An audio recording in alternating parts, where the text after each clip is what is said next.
Hello dear viewers, support me by subscribing to my channel and share my video if you like it, and also make sure you comment your thought. Now let's start the video. White Harbor 305 AC, Jon Snow or Aegon Targaryen.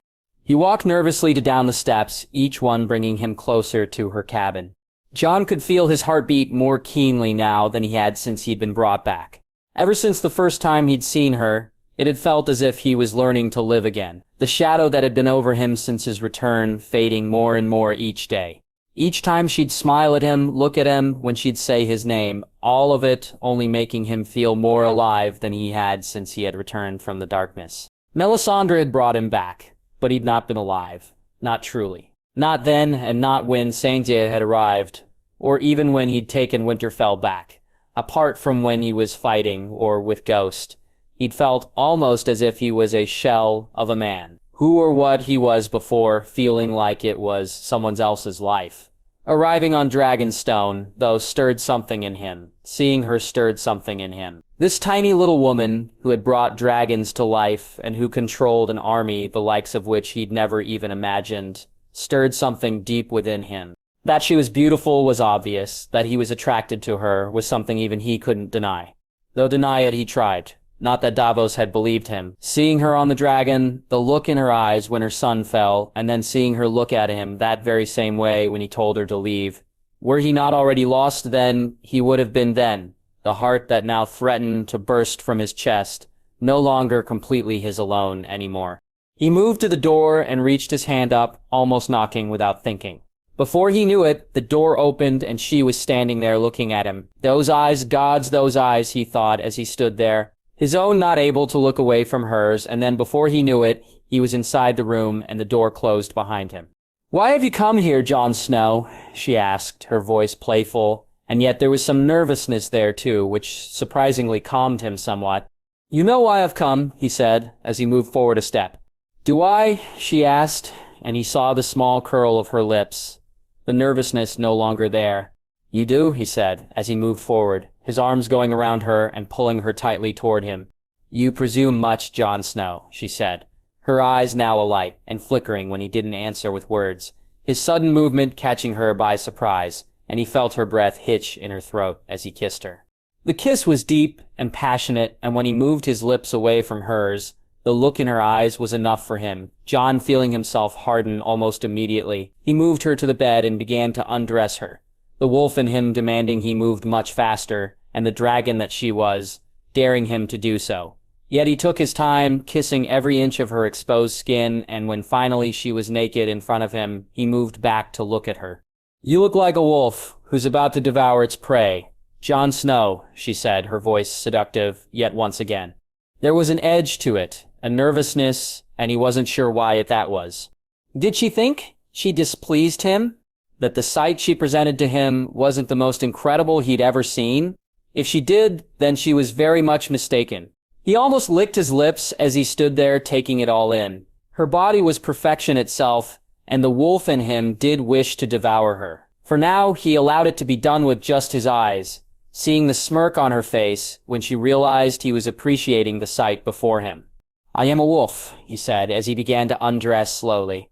"And a wolf doesn't devour," he said, seeing her look at him excitedly when his hand moved to his breeches.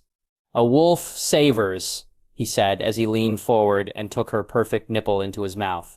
His mouth, his tongue, his entire being couldn't get enough of her. How she tasted, the sounds she made, hearing her gasp when he nibbled on her neck or shiver when he began to kiss down to her stomach, when he reached the junction of her legs and moved them apart, she gulped. When he softly bit the inside of her thigh, she gasped. As his tongue tasted her for the first time, she moaned and cried out. Jon looking up at her, and when she saw his eyes, the smile on her face as she realized it was just beginning was one he'd take to his grave. It'd be a far better sight than the last one he'd had with him, when the knives had come for him in the dark. He brought her to the brink and eased off before doing so again. He felt her tremble, and when he moved to let her calm rather than give her the pleasure she sought, he felt the dragon awaken. Her hand reaching down to pull his head closer, and her thighs gripping tightly around his neck, so as to not let him move away. "Don't you dare, Jon Snow!" she said breathlessly, and as he looked at her, he let his tongue do its work. The scream was loud, and had he been thinking more clearly, then he may have worried her guards may rush in. Instead, though he was concentrating on making her feel this for as long as he could, enjoying how her nose scrunched up and her eyes closed, how her hands and his hair both pushed him away and pulled him closer. When he felt the little trembles she made, he eased off and began to kiss up her stomach and finally to her face, her tongue tasting herself on his own. "A hidden talent, Jon Snow, and here I thought you were only a swordsman," she said, reaching down and wrapping her fingers around his manhood. "Perhaps we should see if I'm talented there also," he said, as he felt her rub him against herself. "I think we can do better than perhaps." "How about definitely, or certainly, or most assuredly," she said, and then gasped once more as he slid inside of her. "Perhaps," he said, and she bit his ear softly as he began to move inside her. It was slow at first, both of them getting used to being joined together and enjoying the moment. Soon, though, it wasn't enough. Both of them needed more, and he moved quickly, and she pushed up against him, her eyes locked on his, and Jon unable to look anywhere but directly into them. The violet looked more vivid, more vibrant, and how she looked at him almost made him spend, Jon not needing to look to know she was smiling at him, and that also almost making him lose control. He moved faster, and her moans were added to his own, his fingers tracing her face, and his lips crashing against hers. When he felt her move up more aggressively to meet his thrusts, he knew she was close, and soon he could feel the pressure of his own release nearing. There had been few moments of absolute joy in Jon Snow's life, so few that it didn't need all the fingers on one hand to count them. The first time Arya had said his name, and when he first saw Ghost in the cave with Yirche, and yet none of them even came close to this. He looked deep into her eyes, and felt himself on the verge. "Jon," she gasped. "Dany," he said, and then the world went dark as they came together. Aegon Targaryen, kinslayer, a man without honor, a fool played by bitter men and women. You were the prince that was promised, Azir High. All our hopes and dreams. And just like with your life, you refused to reach out and take it. You refused to be who you were born to be. Why? The voice called out. I didn't know how to. No, you did not. Perhaps it's time you learn. The voice said, "Please," he said, as the images of a life not lived played out in front of him, horrifying and revealing. Jon watched as secrets were revealed, and a crossroads lay before him. White Harbor, 305 AC. Daenerys Targaryen. She looked down at the man beside her, his eyes moving beneath their lids, and she wondered what dreams he was having, and found herself hoping they were good ones. Her fingers brushed over his chest. The scars that marked such a beautiful body was an affront to the very gods themselves. That the men who'd given them to him were dead did nothing to stop the fire. Seeing them lit within her, that they had dared to do so was enough to fuel a dragon's rage. "Dany, I'm sorry," she heard the voice, and looked up from his chest to see him looking at her. "You have nothing to be sorry about, Jon Snow. Nothing at all," she said, kissing the scar over his chest before moving up to kiss his lips and feeling him kiss her back. She watched him dress and leave, and Dany sighed when he'd gone, laying back down against her pillow, and she felt the smile come to her face unbidden. Soon she was almost chuckling to herself and feeling like a little girl once more. Though what she'd done the night before was certainly anything but childlike, she thought as she finally got up to dress. When Miss May came in to see her, her friend was eager for the details, Dany telling her some of them while she fixed her hair. After she had done so, she walked to meet with Tyrion and found her hand to be drinking as usual, though it annoyed her. She was in far too good a mood to let him bother her too much, and so she took her seat and waited for him to begin. Something which took far longer than she had expected and wasn't to her liking when he did. "We need to speak about Jon Snow, Your Grace," Tyrion began. "No, we do not," she said simply. "Your Grace, should the North—" "Enough! Speak to me of the North, Tyrion, not of Jon Snow," she said, and as he looked at he drank some more wine and nodded. "Very well, I think we should put our case forward first. Your Grace, rather than have Jon Snow do so. You are the Queen, and they need to see you as such.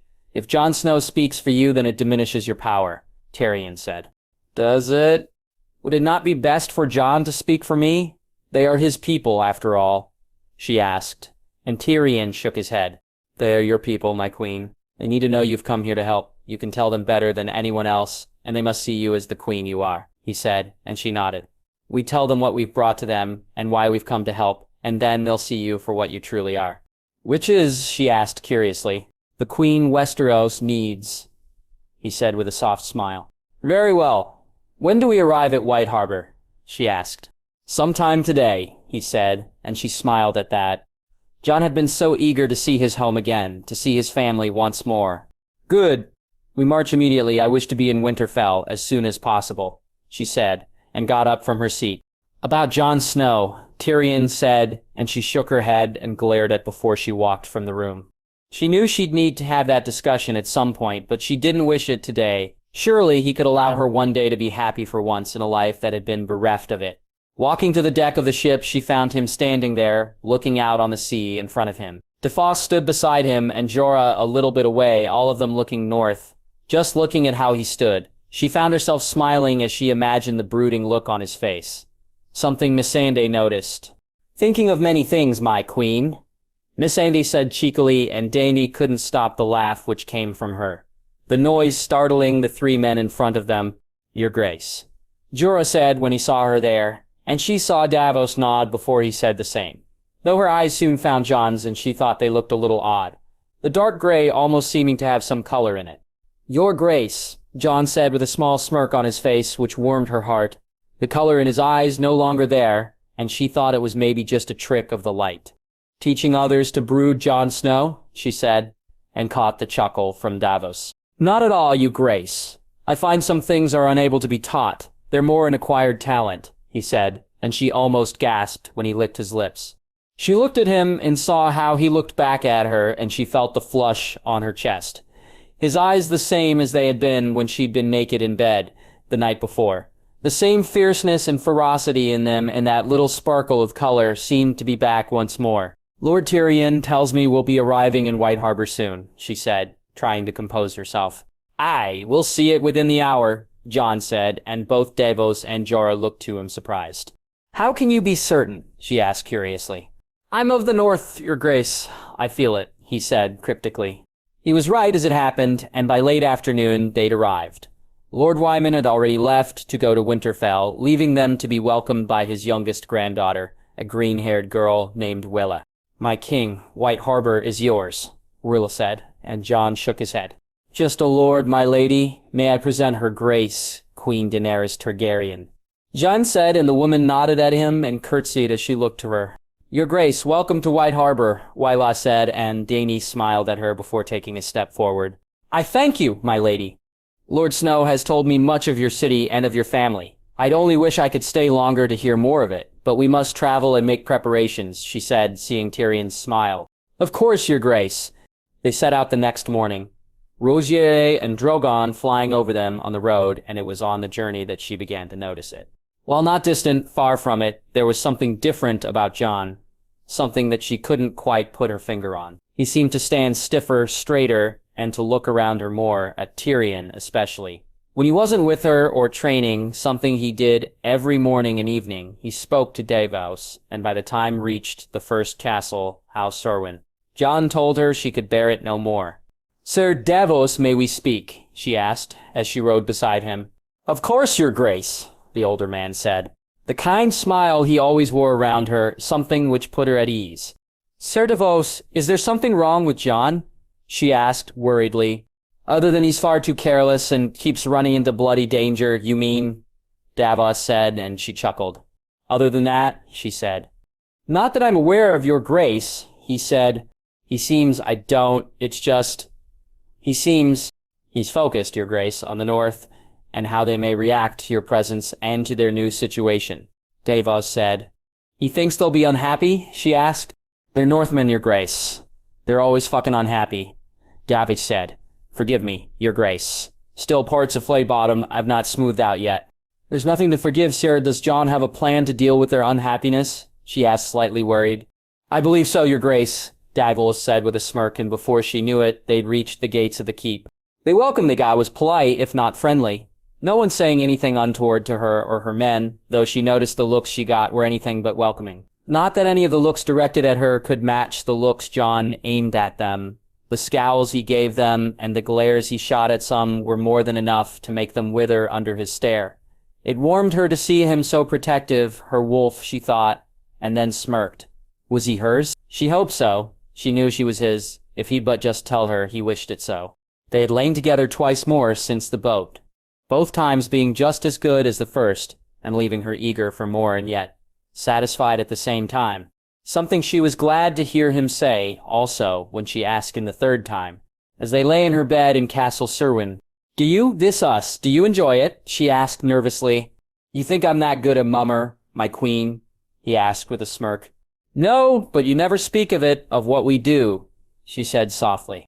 Then forgive me, my queen. I enjoy it, being with you, Dany. Nothing has ever come close to that feeling. So I've enjoyed it, and I do enjoy it, and I'd like to enjoy it some more, he said, kissing her as he spoke, and then making her laugh when he began to tickle her. Jon, she yelped. What? Who says I can't enjoy more than one thing? He said, laughing, and then she saw it again, the same sparkle of color in his eyes when he looked to her. When they left the keep and traveled on to Winterfell, she felt his nervousness rise once more. It felt different to her somehow. The idea that these people may not wish her to be their queen becoming more real to her each mile she rode. Looking to those who rode with her, she could see the difference in their expressions. They loved her, followed her, because they believed in her. The North did not, would they? She hoped so, but a part of her worried all the same, something that Jon apparently picked up on. What's wrong, your grace? He said as they camped for the last time. Jon had told her that they'd be arriving at Winterfell on the morrow. The North, Jon, does it want me here? She asked concernedly. The North doesn't know what it wants. It never has. Some want independence, but the North follows the Starks, and the Starks knelt to Aegon. Torrhen Stark bent the knee to save his people, he said softly. Is that why you did? She asked. I did it because you're the queen they need, even though you're far more than they deserve, he said almost bitterly. Jon, forgive me, your grace. I'm tired. The North will come to see you for who you are. Dany, who you truly are, and why you've come. They'll kneel and accept. I'll make them, he said, standing up and touching her shoulder and looking down on her. You're my queen, always. She smiled back at him and watched as he walked away. That sparkle in his eye was one she'd come to enjoy. It was like the wolf inside him was struggling to get free, and each time she saw that sparkle, she felt it edge ever closer. One day it would break loose, and she hoped to see it, for that day she felt would be glorious and a sight to behold. When they reached the small town, she looked at the people in the streets who lined up, none of them looking to her with anything other than fear or distrust. Turning to Jon beside her, she saw him smirk. I warned you. Northerners don't trust outsiders, he said. You did, she replied. They'll bloody learn to, he said, and she smiled at him as she felt them in the sky. Rosier and Drogon flew over her heads, and she heard Drogon's roar, her son eager to let those below know that they were in the presence of dragons. She sat a little straighter in her saddle, and soon they had left the town behind, the large gray walls of Winterfell now looming ahead of them. It took them some time to reach it, and when they did, she watched as Jon rode a little ahead of her. Dany knew he was eager to see his kin once more, especially his youngest sister. When they reached the courtyard, though, she was surprised to find him standing away from the assembled men and women. Instead, he seemed to be waiting for her. Looking at the others, she soon saw the tall, auburn-haired young woman, Jon's sister Sansa, and the boy sitting down in the chair was called Bran, she believed. She was surprised that Jon hadn't gone to meet them first. But when she saw him come over to her and offer her his hand to help her down, she found she cared not, taking it and welcoming the smile on his face as he walked with her to greet everyone. She looked to see the auburn-haired girl was still staring at her, no, almost glaring at her, the dark-haired boy just sitting there looking off into the distance. Queen Daenerys of the House Targaryen. Jon said, his voice loud and firm, and yet there was a warmness to how he said it too. Something missing from what he said next. My sister Sansa Stark, the Lady of Winterfell. Jon's voice sounded almost dismissive, and the look on the girl's face finally changed.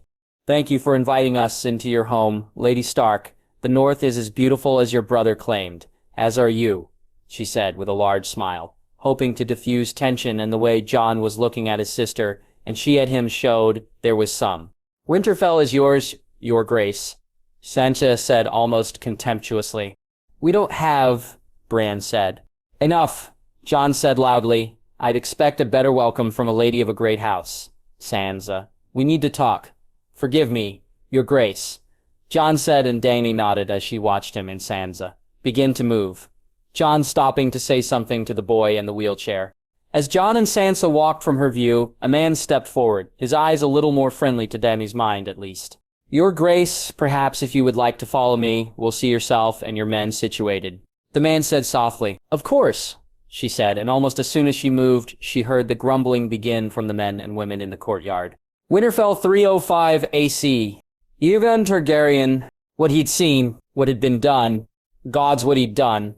All of it was incredible to him. That he'd stooped so low was shameful. Yes, what Dany had done was terrible, but they drove her to it, they'd forced her to it, and he'd stood around like a mute and let it happen. They should change his name to All in Pain for all he'd said and done, while she'd felt the walls closing in on her, while she'd been left alone. Tyrion, Varys, Sansa, Bran, all of them had allowed it to happen, almost forced it to, though he was as guilty as they were. When he'd woken, he'd hoped it was just a dream, that he'd had a terrible nightmare, and that from the moment he'd arrived at Winterfell, he'd not allowed the world to go to shit. But from then on, he'd watched more closely, and he could see the way Varys stared at everything she did, staring at him too, as if he wished to see how he could be used. Tyrion's looks were more to him than Dany. Aegon seeing now the jealousy and realizing that he may lust for his queen, if not outright love her. There was something else there too, and it took him almost until they got to Winterfell to figure out what it was. Tyrion had always had a sense of feeling the world owed him more than it gave him. In some ways it defined him. No matter how high he rose, he'd still think that, and that he deserved more. So he took a perverse pleasure looking down on those who had less than he had. It made him feel bigger than he was, and so, for someone like Jon Snow to be with the queen, no, that wouldn't do. That couldn't do. If a bastard could have her, then why could Tyrion not? Of course, Aegon knew something that he didn't. Jon Snow wasn't a bastard, nor a lord, not just highborn. He was a prince, a king. It was time to be a king, to act a king, and yet to do so he needed to do it right, for he had no wish to be a king alone, and only together could they bring the dawn. Each day they got closer to Winterfell, though he saw it even more clearly. What he needed to do and what he would do, once he got there, was now set in his mind. Seeing his little sister hide from him in the crowd just as she had before, seeing Bran be less than a shadow of himself, and seeing Sansa ready to start her game. No, this time, it would be different. Jon, Sansa said annoyed as they reached the room. Inside, he said, almost pushing her in the door. Jon, she said almost angrily. What the hell was that? You're a lady, and that's how you act. Are you a child still? Have you learned nothing, or do you think you've risen so high that pretense is enough? He said angrily. You wish me to be genuine, with her, the woman whose family murdered our aunt, our uncle, and grandfather, she said. I wish you to act the Lady of Winterfell, as I left you, or I'll find someone else who will, he said angrily. So it's true then. You do love her? She asked, looking at him. You don't get to question me about my feelings. You've never cared about them when we were growing up, so don't pretend to care now, Sansa. This has nothing to do with me and everything to do with you, he said. Jon, she said softly. No, I told you when I left here, what I left for, allies. Without them, we're fucked. Everyone, every single man, woman, and child will die without her. We all die, he said. So we've to accept her as our queen? She asked. Aye, he said, and turned to walk away. Did you kneel for the North? Or because you love her? She asked with a sneer on her face. Aegon moved quickly to her, seeing her shrink back a little, her eyes looking at him fearfully. I love her. Completely, and with everything I am, I love her. She's the best and only chance for the North, and for me, the only chance I've ever had in this whole fucking world to be happy. Love, I never knew what it was like until I met her. Do you have any fucking idea of what that feels like? To love someone so completely that you die for them?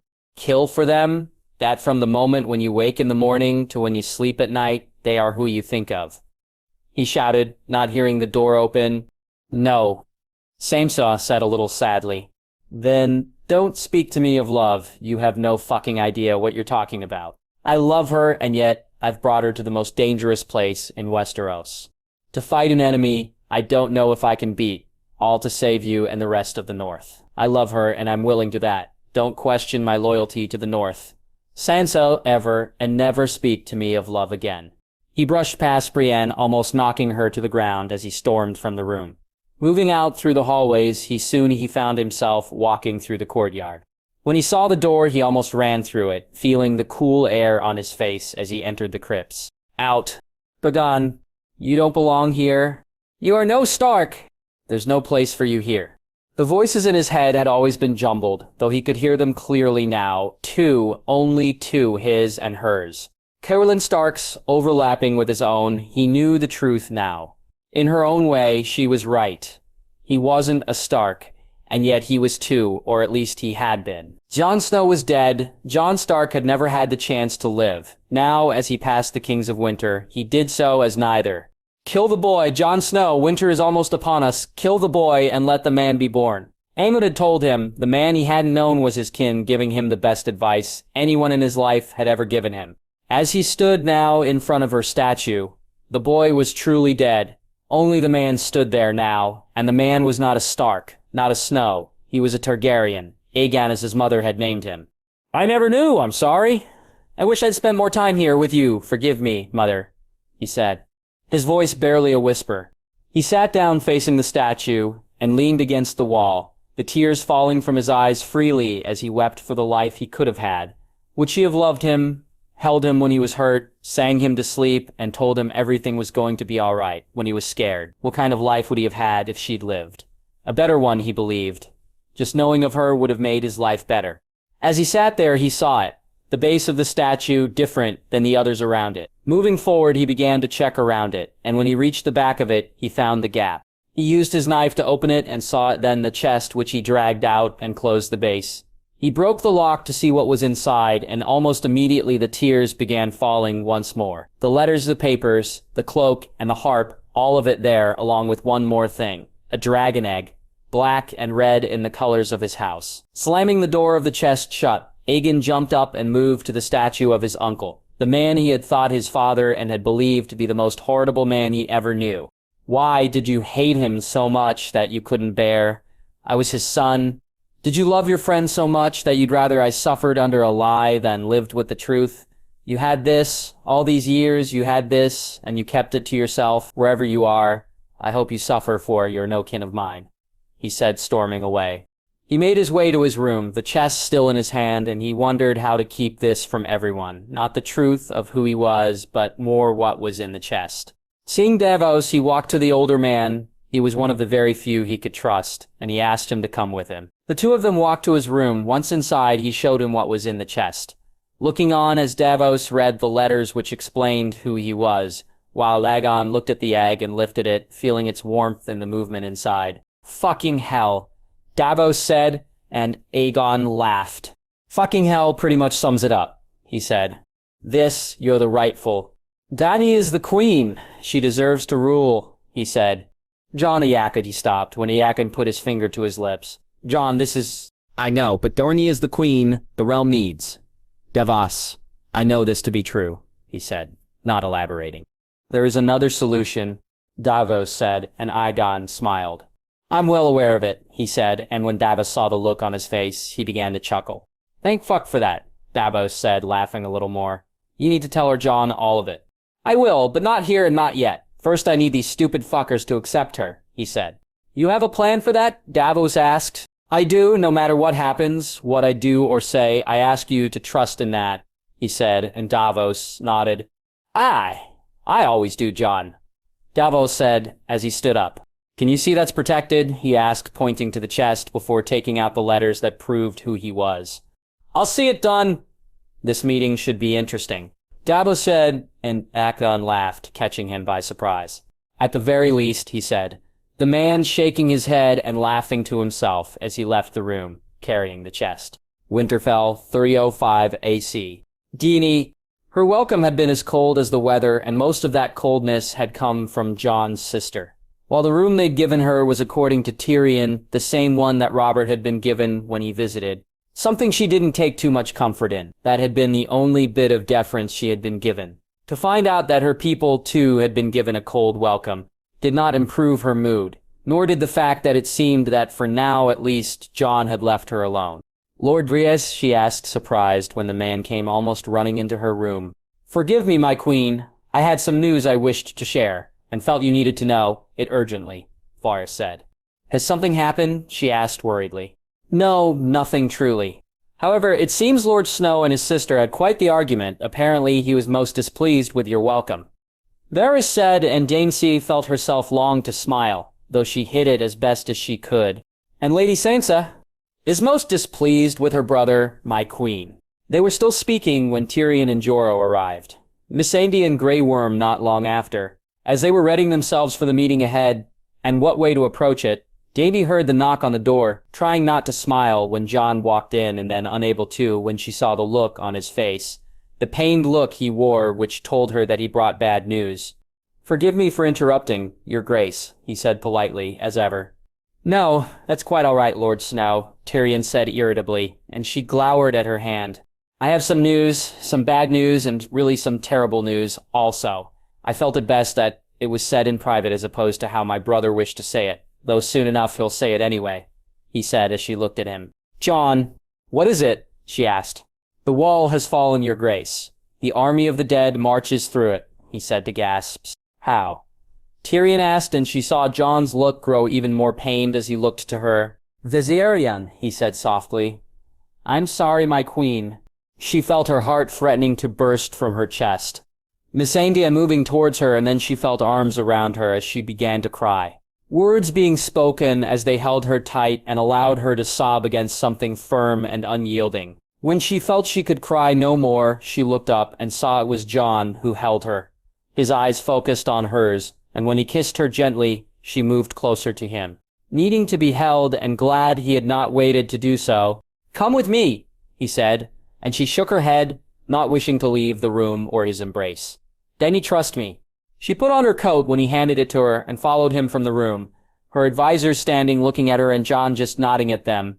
Though he didn't hold her hand, he did allow her to wrap her arm around his, something she was pleased about as they walked from the keep. Pretty soon she knew where they were going and she felt a lightness in her heart. How had he known, she wondered as she stood in front of her children.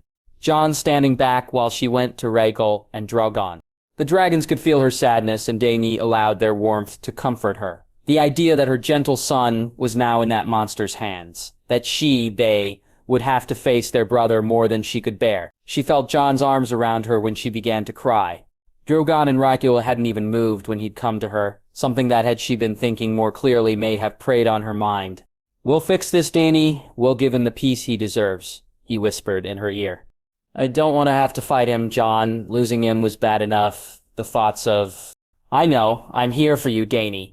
Always," he said, and she held him tighter, glad of the comfort of his arms and his words.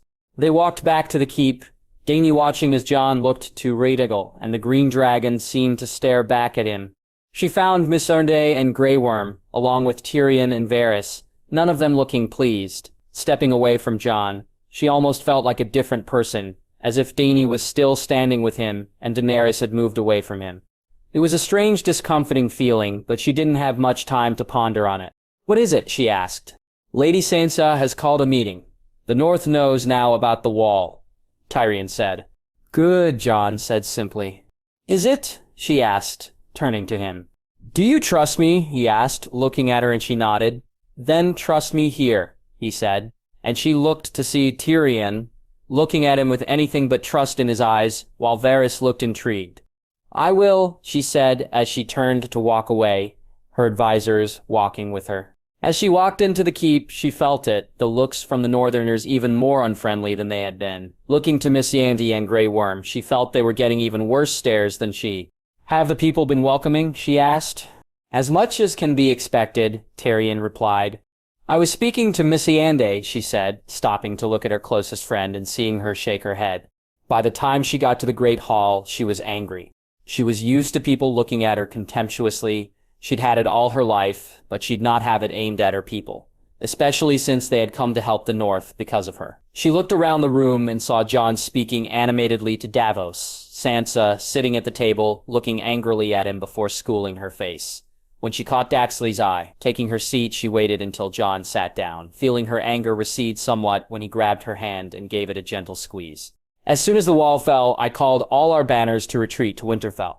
Lord Umber, when can we expect your people to arrive?" Sansa said, and Dany caught the looks on the faces of Varys and Tyrion, both of them wondering, like she did, why Jon had not been the one to speak. The young lad asked for horses and wagons and addressed both Jon and Sansa as Lord and Lady, then her as Queen, which raised a smile to her face. Sansa dismissively telling him they have what could be spared and to see it done. She watched as the Lord went to leave the room to do as he was bid, only for Davos to call him to his side, the young boy stopping and waiting. Jon then spoke about ravens to the Night's Watch, the maester telling him it would be done, and addressing him as a king. Your Grace, except you're not. You left Winterfell a king and came back a what? A lord. Nothing at all, the young girl said, standing up. It's not important, Jon said with a smile. Not important. We named you king in the north. The girl said to some loud murmurs, Dany looking at Jon as he in turn looked to Sansa, who had her eyes straight ahead, Jon smirking as he turned back, and then not bothering to look at Sansa. When she turned to him, You did, my lady. It was the honor of my life. I'll always be grateful for your faith, Jon said, standing up. But when I left Winterfell, I told you we need allies or we will die. I have brought those allies home to fight alongside us. Dany catching Sansa as she looked at her with contempt. I had a choice to keep my crown or protect the North. I chose the North. Dany heard the murmurs, and it was clear Jon had not won them over. She sighed when Tyrion stood up, and when he spoke, his own words faring little better. Speaking of the Lannister army and her dragons, how they'd assembled the greatest army the world had ever seen. He barely finished when Sansa spoke again. How are we meant to feed the greatest army the world has ever seen? When I ensured our stores would last through winter, I didn't account for Daughtry, Unsullied, and 2 full-grown dragons. What do dragons eat anyway? Sansa asked her disdain not unnoticed by Dany or anyone else, nor how she emphasized it was she who ensured the stores were full, not Jon. Whatever they want, she said, her own contempt clear now. The laughter was loud and almost boomed around the hall. That alone would have been enough to draw everyone's attention to the man who was laughing. That it was Jon Snow, only more so. She, like the others in the room, was stunned to hear it. While she'd seen him laugh, never had she seen it so fully, and it was clear that none in this room had ever done so. She watched as he stood up before he leaned down close to her and kissed her on her cheek. The shocked faces now even more so. When he jumped up on his seat and then to the table, she didn't know what to make of it. She then watched as he drew his sword and then sat down cross-legged, the sword now placed flat across his thighs. Winterfell 3005 AC.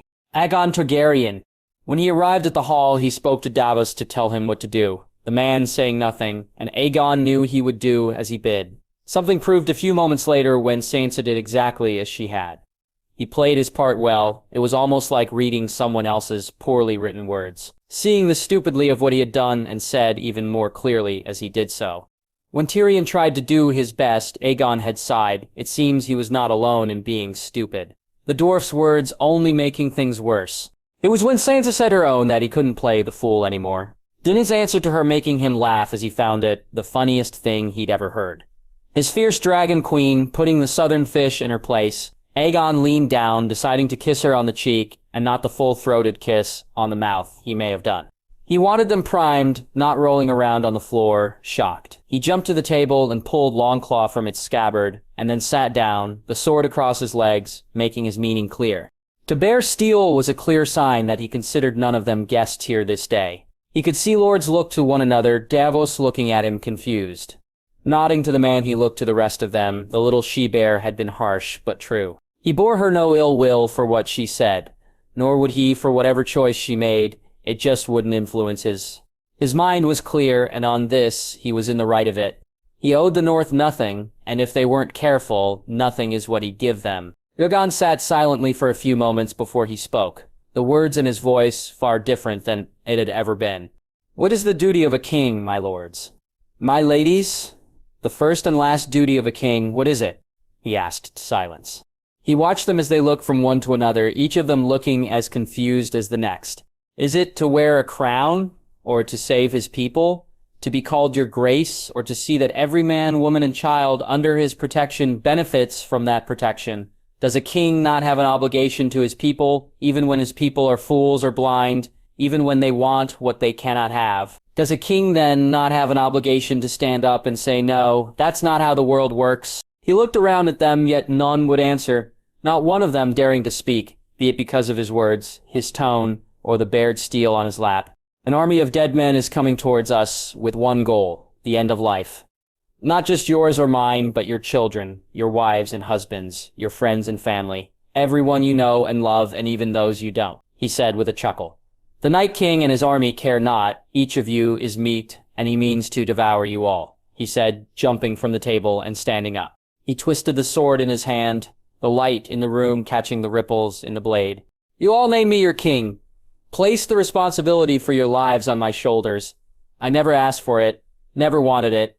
I accepted it because, unlike you, I've seen the army that comes for us. Unlike you, I've fought the army that comes for us. And unlike you, I'm not damn fool enough to think the North alone can beat this army, he said, walking over and reaching his hand out to Dany, who looked at it before raising her eyebrow, his smile making her take his hand and bringing one to her face. Also, helping her up, he walked her around the table, Grey Worm, Missandei, and the others looking on. Missandei, when you were a slave in Essos, who freed you? He asked, the girl looking to Dany and not him. Queen Daenerys Targaryen, she said, when Dany nodded. Grey Worm? Aegon asked. Queen Daenerys Targaryen, Grey Worm replied. Who do the Unsullied fight for? Grey Worm? Aegon asked. Our queen, Grey Worm said simply. Kato, who do the Dothraki fight for? Aegon asked. Hussy? For those of you who don't speak Dothraki, that means queen. Aegon said as if he was talking to children, smirking when Dany chuckled. He kissed her on the cheek once more, Jaime looking over his shoulder at the lords while he looked to see Sansa glaring at them both, for he looked to see Tyrion looking confused and, surprisingly, Varys smiling. I left here to find allies willing to fight with us in a war that we cannot win alone. What I found was a queen whose people love her, a queen who has freed slaves and fought tyrants. A queen who came to Westeros not to fight against an army she didn't know about or for a people who would be ungrateful and mistrustful. A queen who came to take back the throne stolen from her family, Aegon said.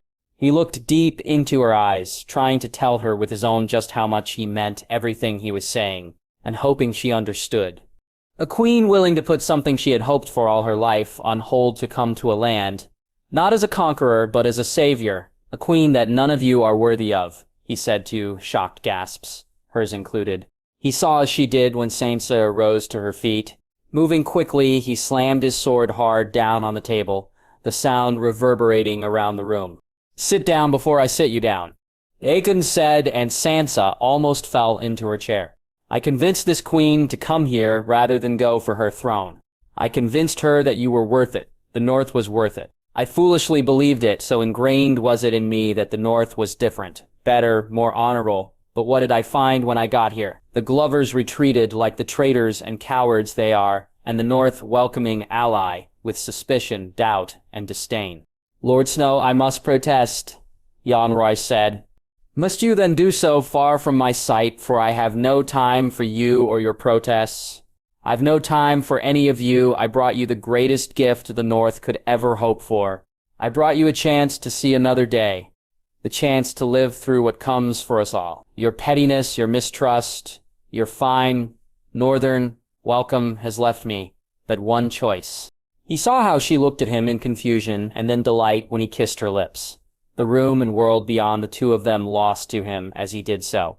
Dany looking at him, almost eager for him to kiss her longer when he moved away to look at those in the room. You aren't happy about the decision I made. Fine, name a new king or queen, he set his lip in a snarl. As he looked to Sansa, let them negotiate with a king who doesn't negotiate, a king who won't parley or care whether the North is independent or part of the Seven Kingdoms, but who will welcome you all into his army of dead men regardless. Aegon said as he put his sword in its scabbard. He could feel her eyes on him as he walked a few feet from her, as he looked into his sister's face and then into the faces of the lords and men nearest him. I brought you 2 armies, 2 dragons, dragon glass, and a queen that none of you fucking deserve. Watch closely now as I take them all away, Jon said, reaching out his hand and looking at her almost pleadingly. She took his hand, and the smile he gave her was returned with one which he felt warming the coldest places of his heart. A place that had only been warm when he was with her, and one he had ignored at his peril. Walking from the hall, he heard Tyrion and Varys almost running behind them. Jorah, Grey Worm, and Missandei beating the other two to them just as they left the hall. "Now what?" he heard Tyrion ask behind him. "Now we find out how stupid the North truly is," he said as he looked at her. "And if they're stupid," Varys asked, "then Cersei Lannister is in for a big surprise," he said with a smirk. "In the North?" she asked, looking from the others to him. "Fuck the North," he said as he kissed her deeply. Winterfell, 305 AC, Aegon Targaryen. They were standing outside the keep when he felt it, Aegon smiling as he looked to see the familiar white blur.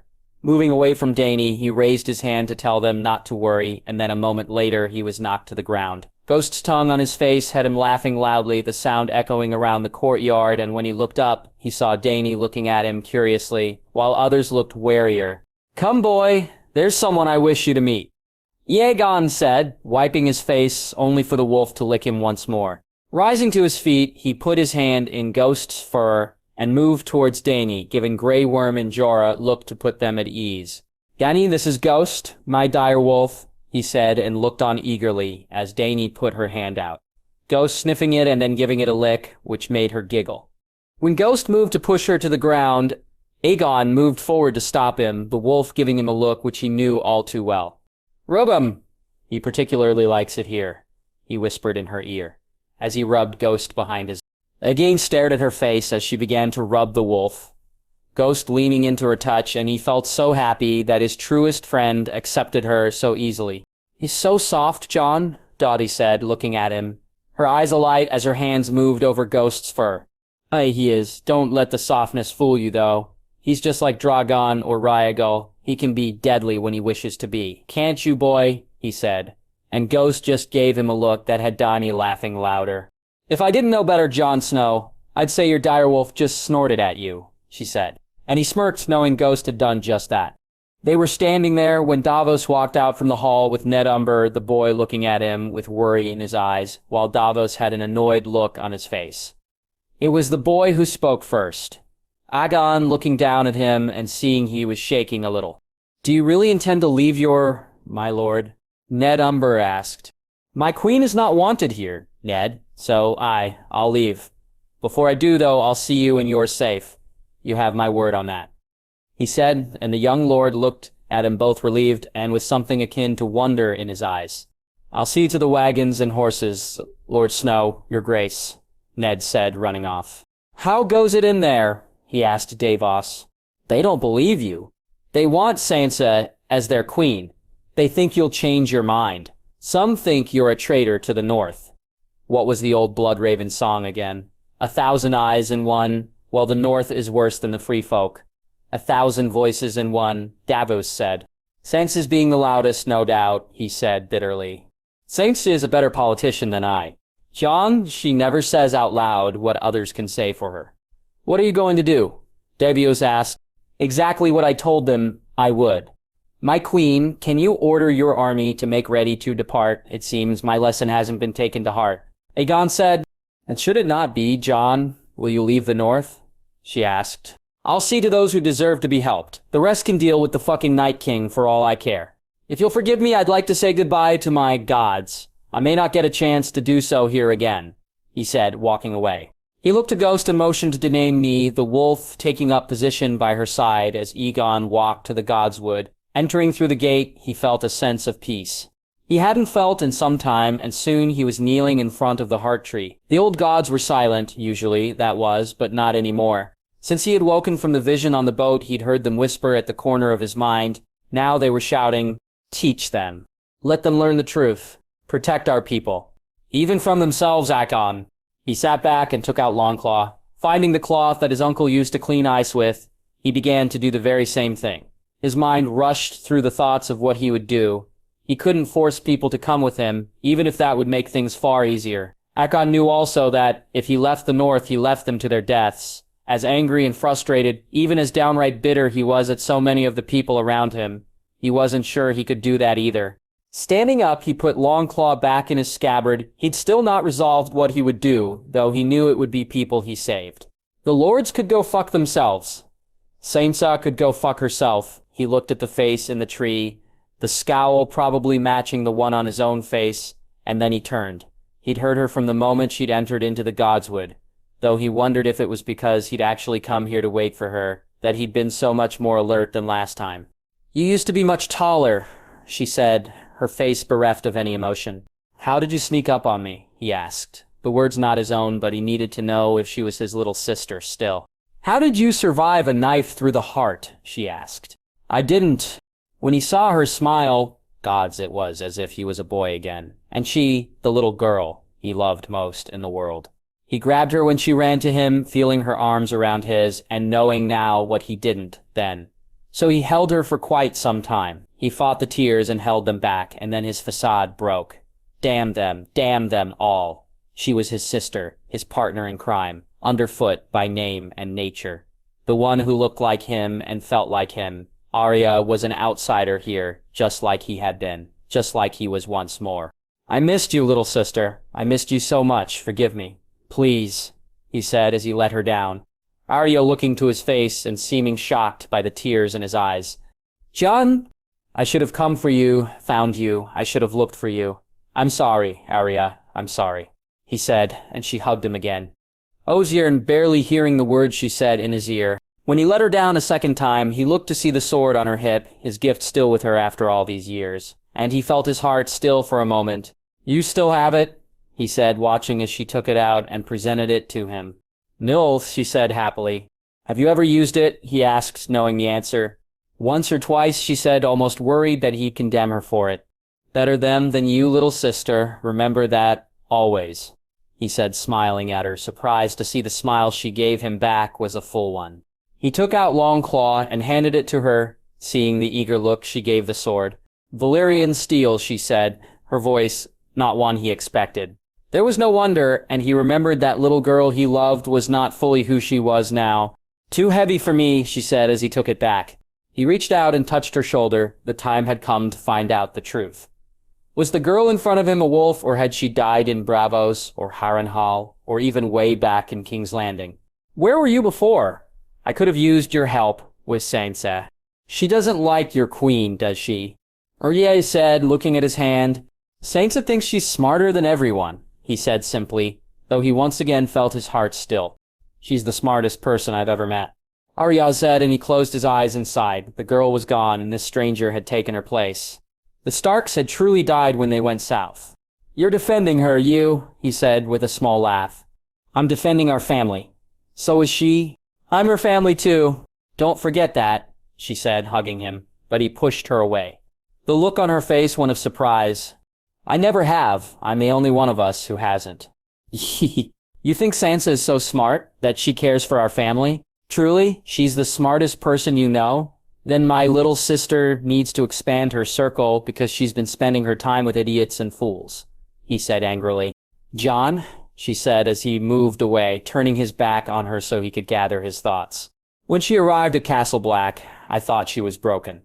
I wanted to see her safe, but it took me some time to realize something. Deep inside, she's the same as she always was, the same spoiled child who wants and thinks she deserves. She didn't come to me because I was her family. She came because she had no place else to go," he said, looking at her as he began to laugh. "Jon?" she asked, her face scrunched up. Confusion, worry, concern. Her emotions were fleeting and hard for him to pin down.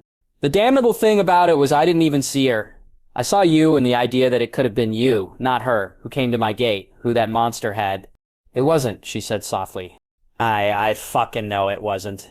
Had it been you then, I may not have nearly died again and Rickon may be alive right now, or did she not tell you of our brother?" he asked, seeing her look at him and shake her head. "He died. Ramsay Snow killed him," she said. "Oh, he did, but there's more to it. Maybe she is the smartest person you know, after all. She clearly knew enough not to tell you the truth of it." "Truth?" "Sansa believed that the North would just come running, our name enough to make it so. Nothing I said could convince her otherwise. Want to know how smart that idea was? How that turned out?" She shook her head, and he felt his lip curl. "Exactly as I fucking told her. I brought the free folk, Davos got us Bear Island. We gathered some others, but everywhere we went, we were sent on our way. Glover, Manderley, all of them turned up their noses. The Stark name was not enough, you see, not against men who'd flay you alive. Traitors, she said bitterly. Ha. The North is full of fucking traitors. Even blood doesn't stop it.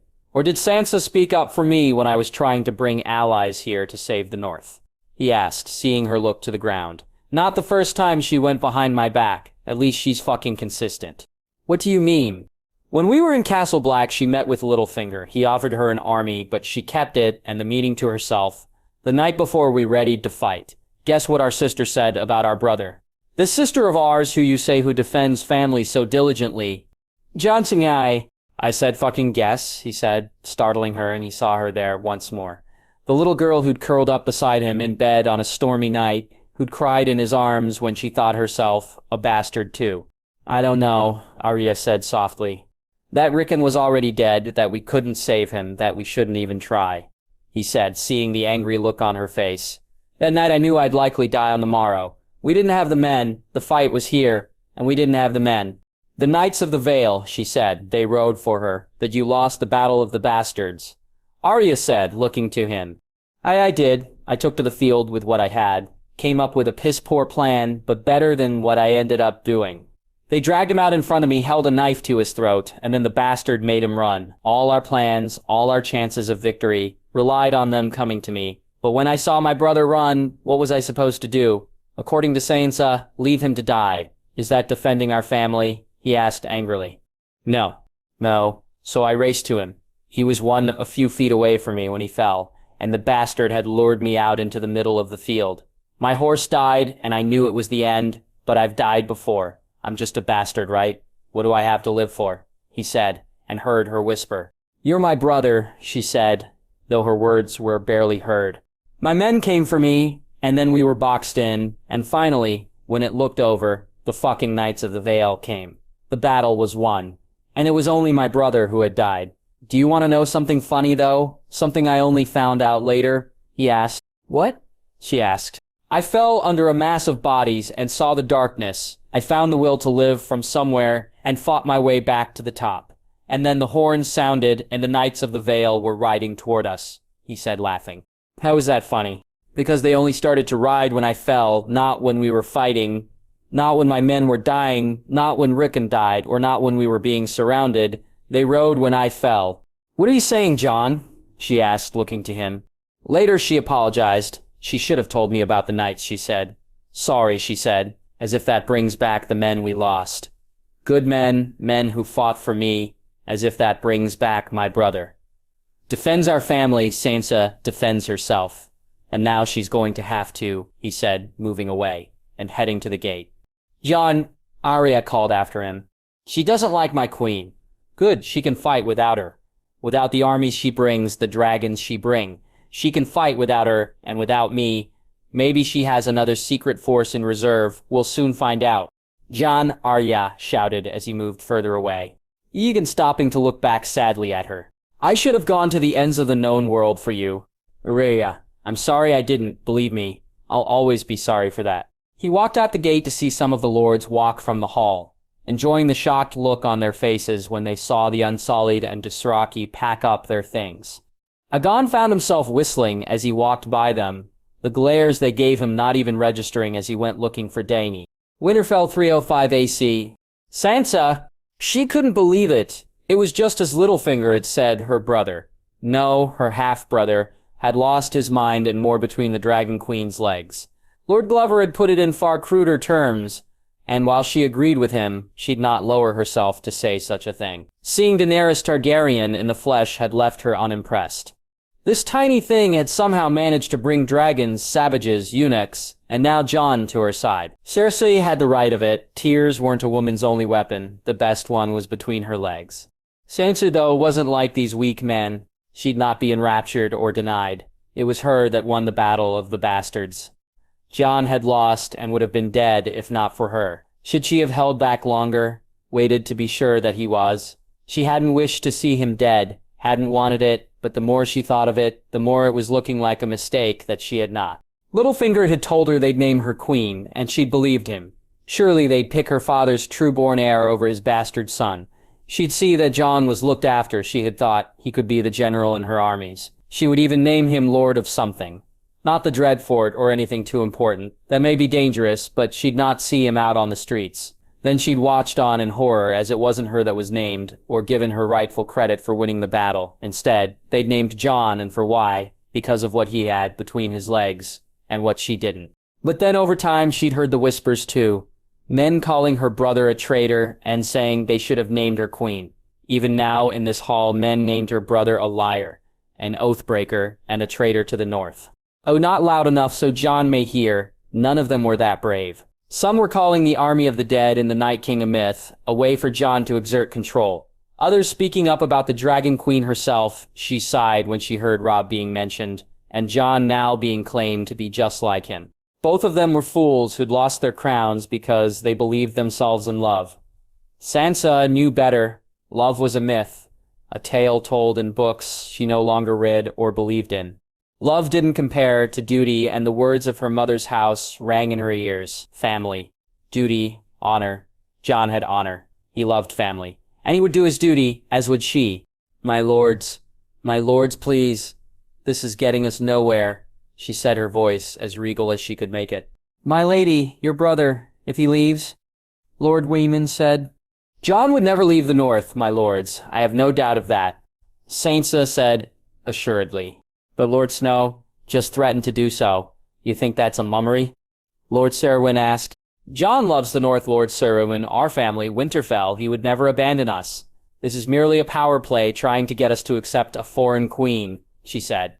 You don't know your brother as well as you think you do, my lady, a voice said from the back of the great hall. Sansa, struggling to see who it was before Ser Davos stepped forward. Ser Davos, I believe I know Jon's intent better than you. He is my brother, after all, she said, and looked to see some of the lords look on while nodding their agreement. Jon Snow brought you all the greatest army the world has ever seen to face the greatest threat any of us have ever faced. He told you all to your faces he'd do that, and now he's told you what he'll do based on your welcome to his queen. My lady, do you think your brother a liar, a man who spreads falsehoods? If he says he's leaving, then my lords, my lady, he's leaving, Davos said. She heard the loud mumbling and the looks from one lord to another, the arguments, and so she glared at Davos. Ser Davos may claim insight to my brother's intent, but he is not a Stark, and only a Stark would know what's in the heart of Ned Stark's son. My lords, we have a choice. We can give up what we all fought so very hard for, what my brother died for, and accept a foreign queen, she said, hearing the hisses and trying not to smile at the shakes of the heads. Or we can accept that we are of the North and the North remembers, just as Jon surely will. She watched as Davos looked at her and shook his own head. As he turned and walked away, she allowed herself a small smirk. Certain now her words had carried the day. Lord Roose looked at her proudly, and she saw one or two of the lords speaking in hushed whispers and felt her heart begin to race. Was this it? Would they do now what they should have done after the battle? My lady, I speak for all of us when I say we can see now the mistake we made. The North is a free land, a land all of us have bled for. It will be my honor to bleed for it again, and to serve the Queen in the North. Lord Cerwyn said, drawing his blade and taking a knee. I, the Queen in the North, another man said as he did the same. Sansa watching on as other lords and their men joined in. Lord Wyman didn't kneel, nor did he cheer. Neither did Lady Mormont, and Sansa knew she'd need to win them over, though she had no doubt that she would. My lords, I thank you for the honor you've bestowed on me. I swear it here and now the North shall not bow to any king or queen, not of the North, ever again. Never again shall we allow southern rulers to decide our fate, and never shall we bow to a foreign queen, she said to cheers. She spoke to some of the lords and moved to speak to Lady Lyanna and Lord Wyman, only to find they'd left the hall, moving to her father's solar, her solar now. She readied to make a proposal to the Dragon Queen for her help. One she was certain she'd accept. As Queen in the North, and by that authority the head of House Stark, she'd legitimize Jon and allow him and the Queen to marry. Let them have the 6 kingdoms, if they wished. She'd even see the Vale and the Riverlands sworn to them, though they too were hers by right. Yes, she'd make an alliance with the Dragon Queen that would serve her needs. And who knows, in battle anything can happen. People, even queens, can fall, and maybe, just maybe, this wouldn't be the only crown she'd end up wearing. Winterfell, 3005 AC. Dany, Grey Worm and Kikano did as Jon had asked her, while Missandei, Varys, and Tyrion went about their own business.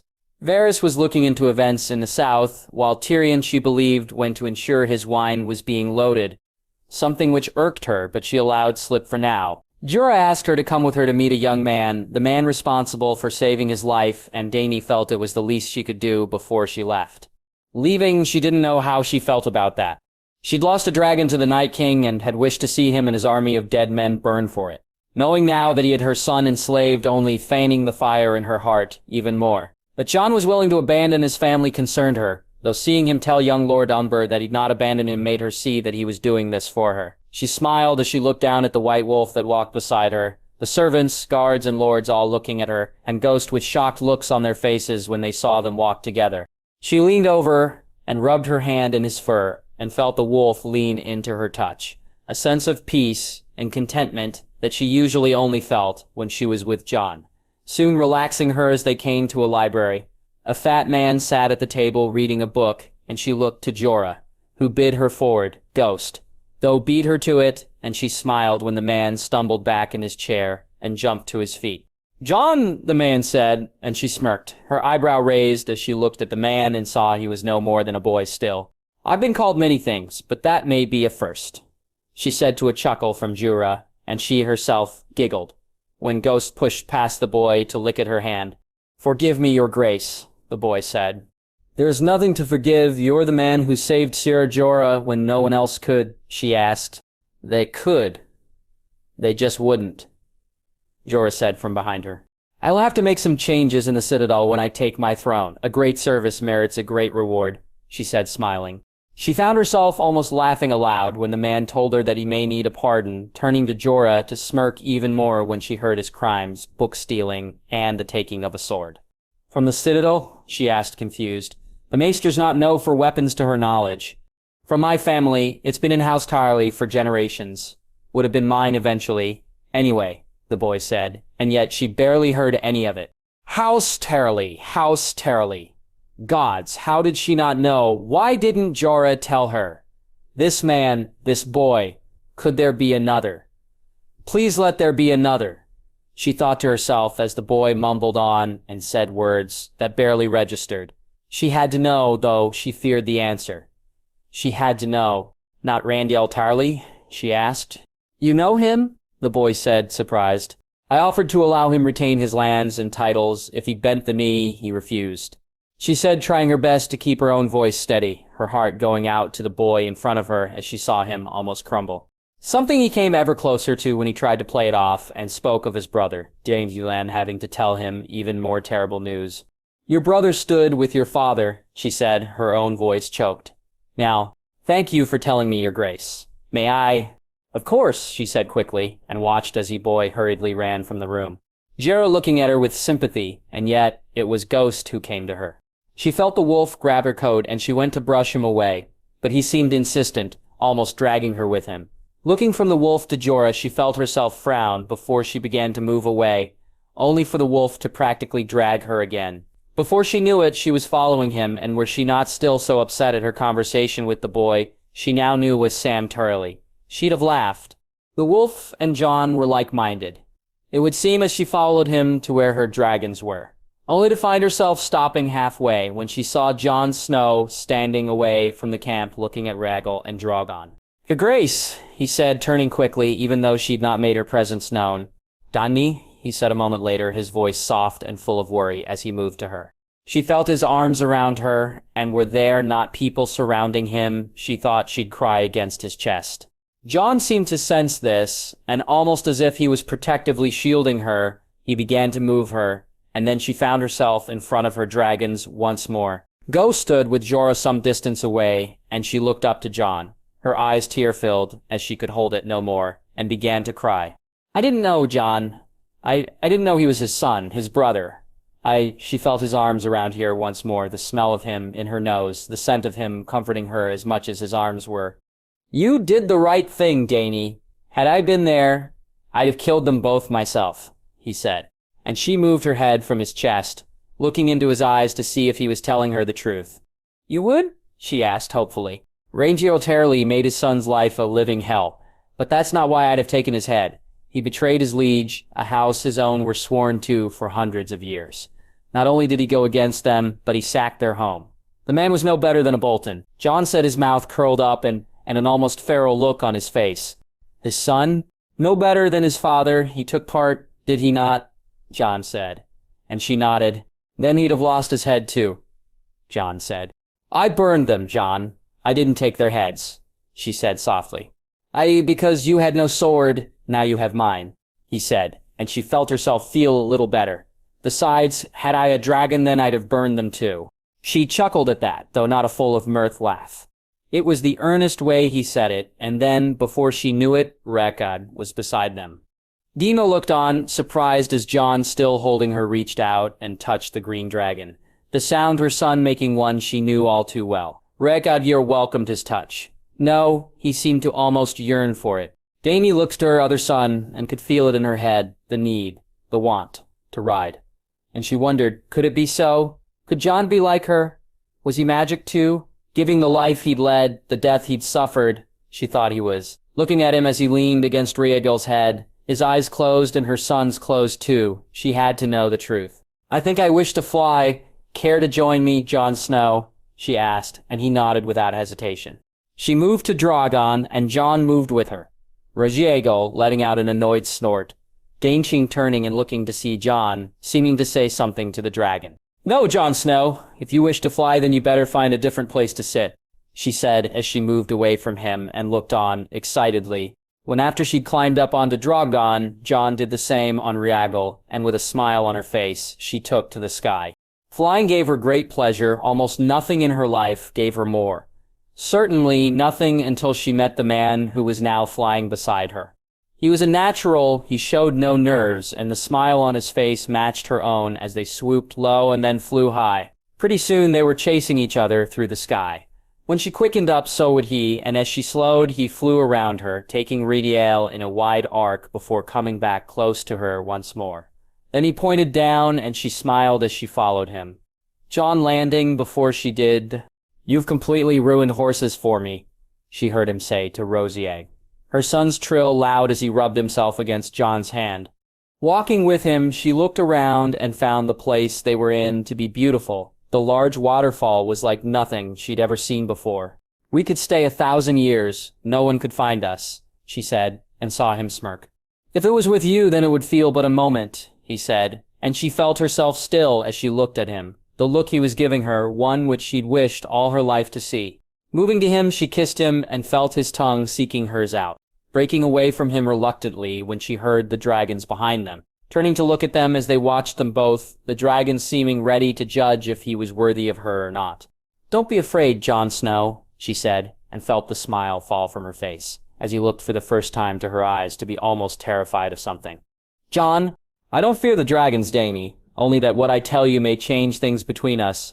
I pray it doesn't, but no matter what, you are my queen, always. Remember that, he said. And she felt her chest go tight. Jon? Winterfell 30:05 AC. Tyrion Lannister. This was madness. Sheer madness. All they'd done to get here. And now, just like that, they were packing up and ready to leave. Why? What was the game here and why couldn't he see it? He drank the wine and sat by the fire. Outside, the Unsullied and Dothraki made to leave. And inside, he drank and didn't know things. Hearing the door open, he looked to see Varys make his way inside to join him. What's happening with our northern friends? He asked, taking another sip of his wine. Apparently they've named a new queen and are already wondering if they've made a terrible mistake, Varys said. As am I, he said bitterly. He's a remarkable man, Jon Snow.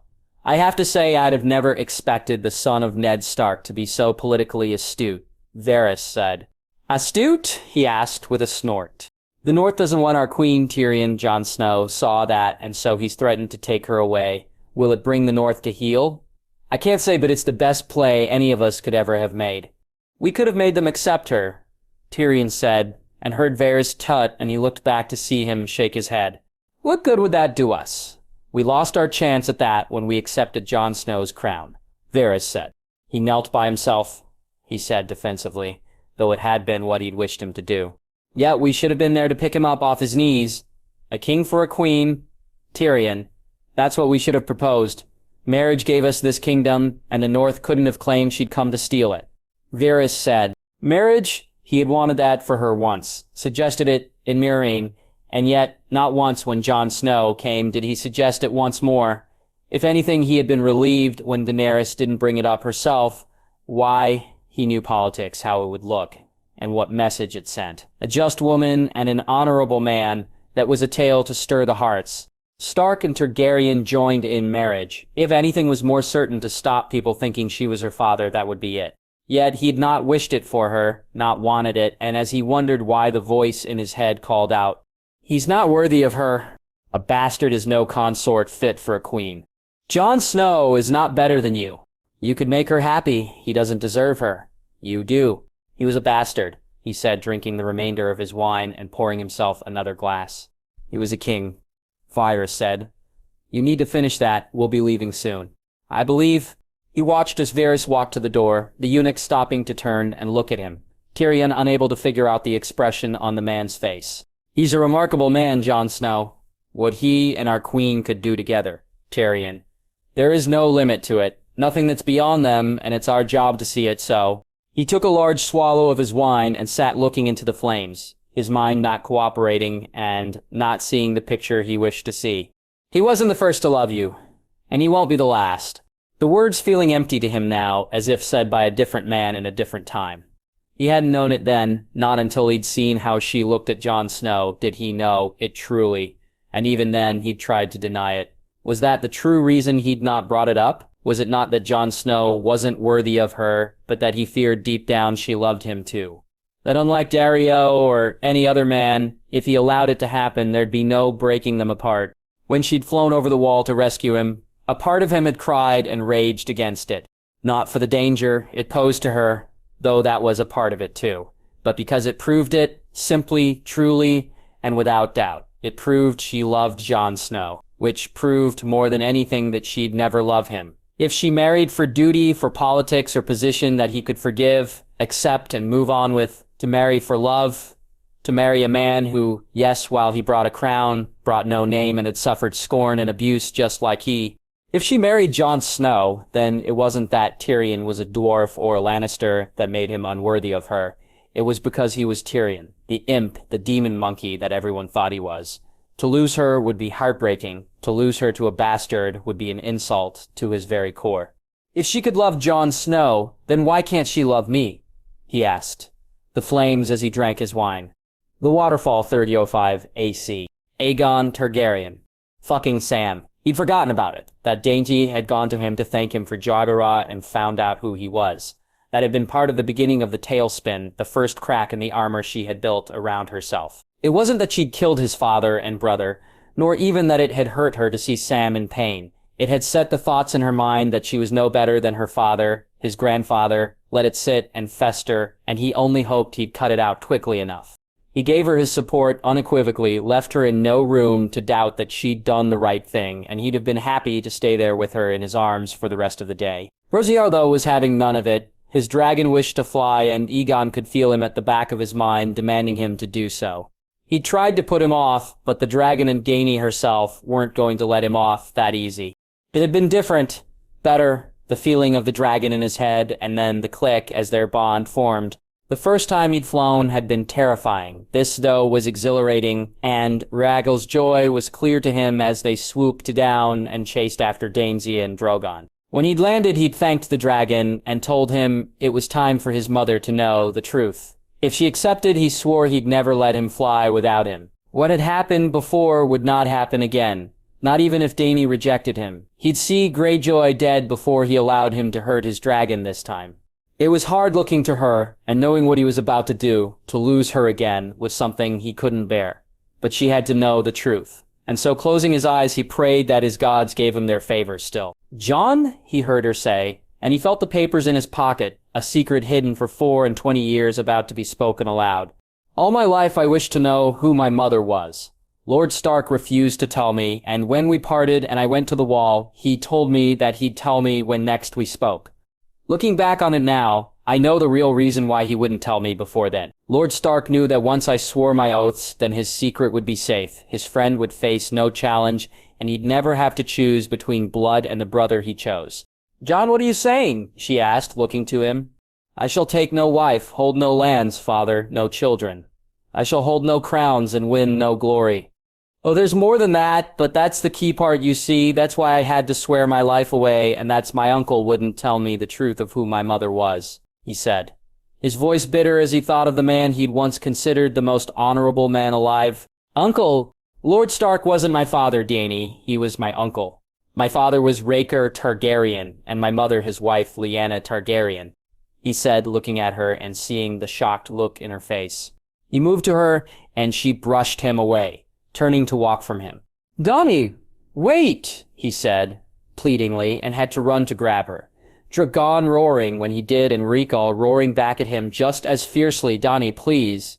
"Jon, is that even your name?" she asked angrily. "No, my mother named me Aegon, after my brother, I think, though I'm not certain." "So you wish to take your throne?" "What am I, a way for you to do it?" she asked, her worry clear. "Throne, you think I care for that chair? Do I want to be king? I'll admit it, I do, but only if you're by my side, only if you're my queen. Ask it of me. Tell me to deny my name, ask it of me, and I will," he said, and she looked to him, her mouth open as she tried to process what he'd said. I learned this on the way back here, Dany. I swear that to be true. I didn't know it when we met, nor all the time we spent together. Here in the north I learned it." "How? Where?" she asked curiously, and not angrily. He was glad to see. "I saw it. The first night we were together, I saw a vision of a woman and my uncle. She lay in a bed and she was dying. I could feel her dying. My mother, she made him promise to protect me, and then she told him my name," he said as the tears began to fall. "Jon," she said, moving to him, and he shook his head. "That's not my name, please, Dainty," he begged. "Aegon, blood of my blood," she said, and he was in her arms before he knew it. The cloak lay on the snow, and despite the cold and that they were out in the open, he found he didn't care. He almost ripped the buttons on her coat and felt her as she took him from his breeches, her hand feeling so very warm as she held him. Aegon pulled her own breeches down, and then he was on his back, feeling her as she lowered herself onto him. The warmth of her on top of him made the ice at his back feel like nothing, his eyes focused on hers, as she moved up and down on him. He felt her squeeze him inside of herself as she came, and then saw her smile when she realized he had not. Aegon rolling her onto her back as he began to take control, moving hard against her and feeling her move up to meet every single thrust. His eyes never left hers, and when he saw her bite her lip, he felt himself ready to explode. "Aegon," she said, and then he was lost, spending inside her before collapsing on top of her. Though he'd have loved nothing more than to just lay there with her, the cold finally did begin to have an effect, and he felt her shiver as he did. Both of them quickly fixed their clothing, Aegon smiling at her as Dany quickly looked like she had just been taking a stroll, rather than what they had been doing. "What does this mean?"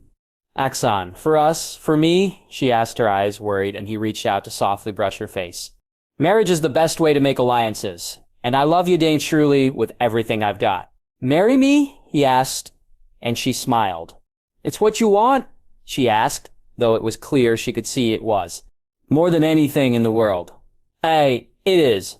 More than a throne, a kingdom. You're what I want, what I need, only you," he said, and she nodded, Aegon taking her in his arms and spinning her around, laughing as she did.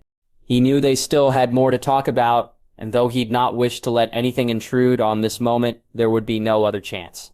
"For now, I have to remain hidden, to the world. Let them think me Jon Snow. When your crown is secure, when we are safe from any who would seek to do us harm, then I'll be who I should. Until then, let them think me a northern bastard," he said, almost spitting out the last words. "You think others would seek to come between us? Our family fell to the ambition of greedy men. This place is still full of ambitious men. Not only men either." "Sansa?" she asked. "Sansa, Arya, Tyrion, Varys. Those around us are not people we can trust with this. Not until we're in a position where we're so tied together that none can break us apart," he said. And she looked to him, a little doubt in her eyes, and it hurt to see it. "You're telling me I can't trust anyone but you?" she asked, and he shook his head. "No, Miss Andier, Grey Worm, Kono, your people are your people, Dany. They always have been, and always will." Tyrion is a Lannister. He's been playing the game so long, he doesn't know how not to. There are other reasons why I doubt him, also. Daenerys can be turned to support us. Together we'll show him and bring him completely to our side. My sis, my cousins. Aegon. Rosier is not the girl I remember. She's in there, hidden, and I hope to see her one day, but until that day I'd not trust her, not with you, he said, and the look she gave him was one he'd cherish for a long time. Sansa? The little spoiled girl who got everything she wished for just by throwing a tantrum or going to her mother and father hasn't changed, other than now she has to get it for herself. I don't think there's anything she wouldn't do to get it. No one she wouldn't hurt or use, he said, trying to keep calm. As he did so, very well, my people will be the only ones who know the truth, she said, and he nodded. They moved to the dragons, Rhaegar leaning against him as Drogon did to Dany. Aegon looking to her as she was to him. Tyrion, you said there were other reasons, she asked. He loves you, he said simply, and she snorted. No, he doesn't. He does. I see it in how he looks at me. He sees me as unworthy of you, he said, and she went to say something. Only he moved to her and put his finger to her lip. On that he's right, though each day I'll get closer to being so, I swear, he said, and she kissed him. You're worthy, she said, and he smiled. To Tyrion's mind, it's the idea that I am, and he's not. Why didn't he suggest marriage? I was a king coming to a queen. It's how alliances are formed. Why didn't he suggest it? He asked, and she shook her head before looking at him. Why didn't you? She asked a moment later. I'm a northern fool, he said to a small laugh. I was a bastard, coming to a queen. All my life I'd been told I was something I was not. It never occurred to me. And then to these smart political minds, I find it hard to believe. It never occurred to them. I may have known nothing then, but they should have. And Dany, I know something now. He reached into his pocket and took out the letters, handing them to her and let her read them when she did. He saw the last remaining doubt she had go from her eyes, Dany moving to him. Blood of my blood, she said again, smiling. Aunt, he said, kissing her. After they were done, he moved to climb back onto Rhaegal's back before stopping and turning to her. I have a dragon's egg, he said, as if he was just informing her. It was cold outside. What? How? I found it with my mother's things. It's alive, Dany. There's movement in it, and it's warm to the touch, he said, and she looked at him. You mean to hatch it? She asked. It's going to hatch soon, he said, and saw her look eagerly at him. He'd cost her a son. He'd give her another. They climbed up, and within moments they were flying back to Winterfell. Slower and more relaxed, and Aegon felt himself enjoying this flight even more. The flight to the waterfall had been exhilarating. The one back from it was calming. When they landed, he walked to her. He had one more thing to tell her before they walked to the keep itself. They'd seen the tents pulled up, her army was ready to march, and he wondered if the northern lords still hadn't come to their senses. But that could wait, this could not. Dany, all my life I've felt alone. I thought it was because of being a bastard. I was a part, but not a part of my family. I've realized now that's not what it was, he said. What was it? I needed you. You are my family. A wise man once told me that a Targaryen alone in the world is a terrible thing. I was alone, Dany. Now I'm not, he said. No, Aegon, you're not. Neither am I, she said, and he smiled at her as they turned to see Varys Tyrion, Missandei, and Jorah walk their way. Who was this man? She asked, as they watched the others get closer to them. Our uncle, Aegon Targaryen, he said, and her head turned to his. Before she had a chance to ask him about Aemon, he looked to see the concerned and annoyed faces on each of the four in front of him. Missandei, though, looked curious. Smiling when she saw Dany smile. Giotto also relaxed once he saw his queen was happy. Varys looked at them both, his face not showing his emotions, while Tyrion tried not to scowl and Aegon knew he'd have to deal with the dwarf soon. It seems the North has a new queen. Sansa Stark has been named Queen in the North, Tyrion said, glaring at him. She's welcome to it, and I wish her the best in trying to defend it. Are we ready to march? He asked, and Dainty just smirked. Almost, within the hour, Yara said.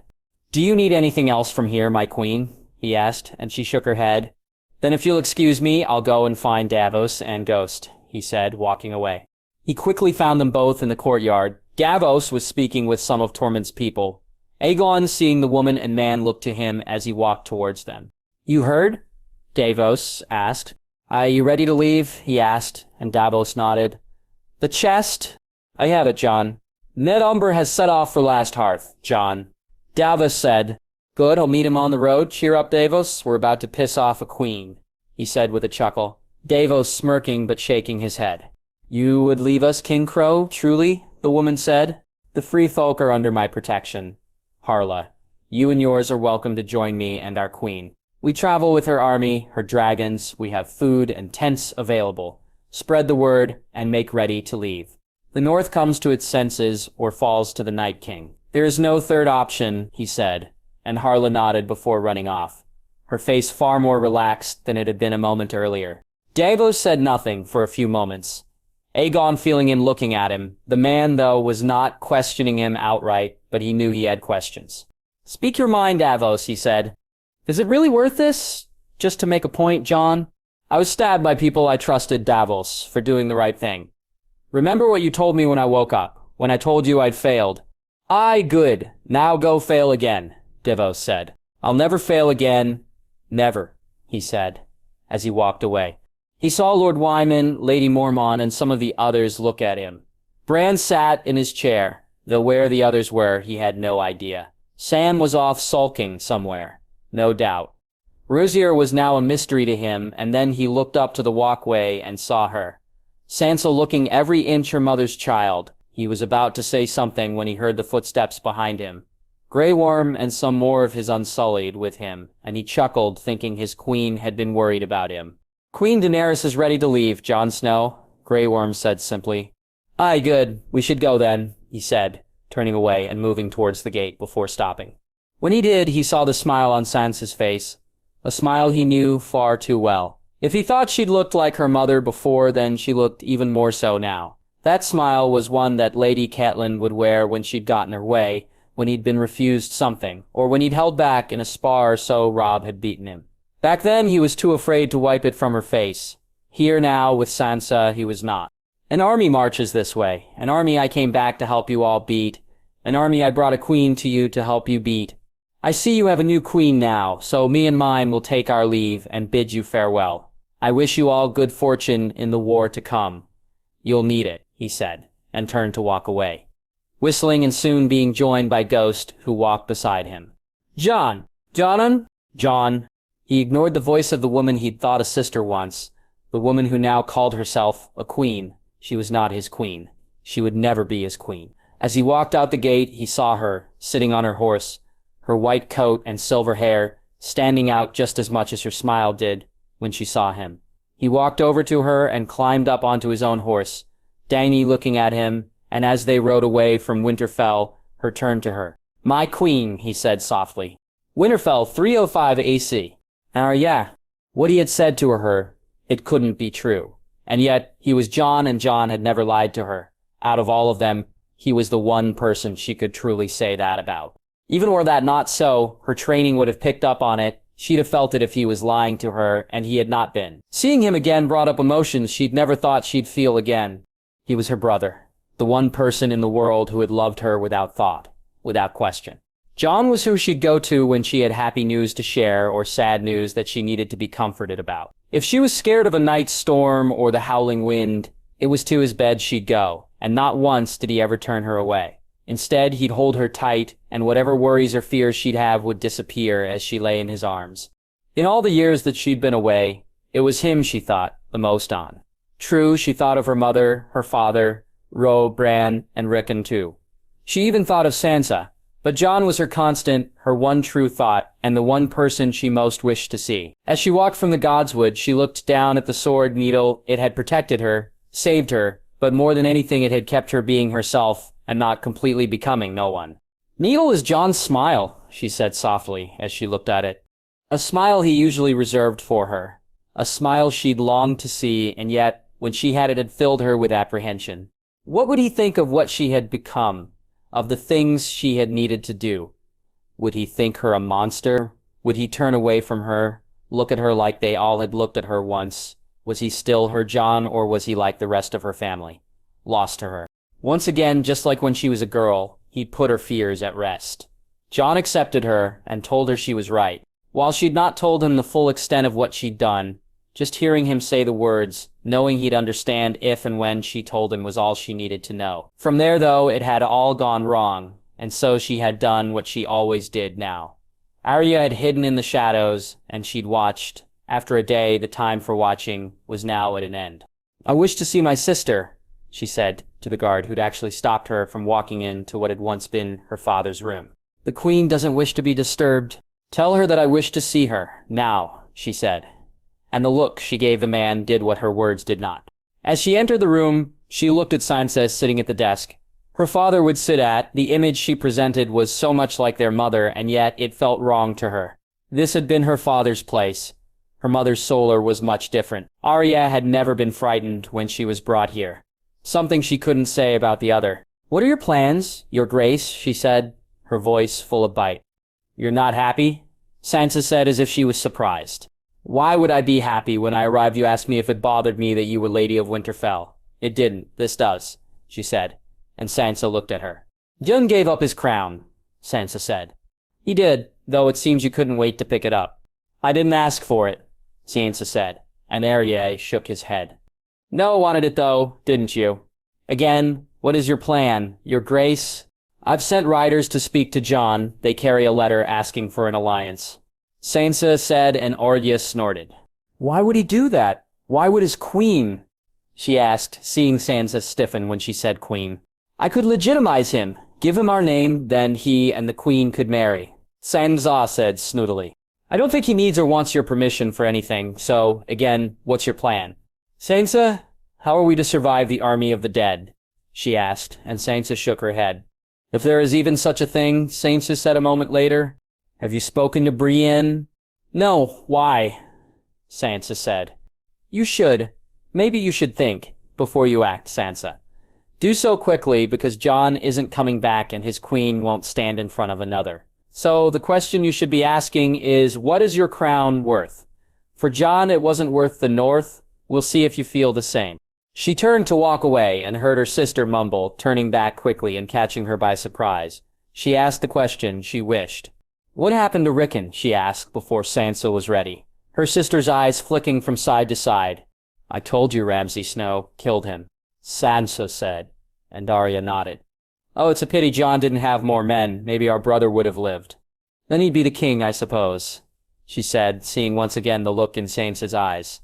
As she walked to the door, she found Lord Wyman, Lady Lyanna, and Lord Serwyn at the door, none of them looking happy. "Her Grace is all yours," she said, walking from the room.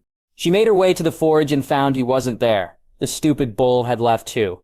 Annoyed as she was, she didn't see him at first, and then she heard a growling voice from behind her and turned to see the Hound, the man just as she remembered him.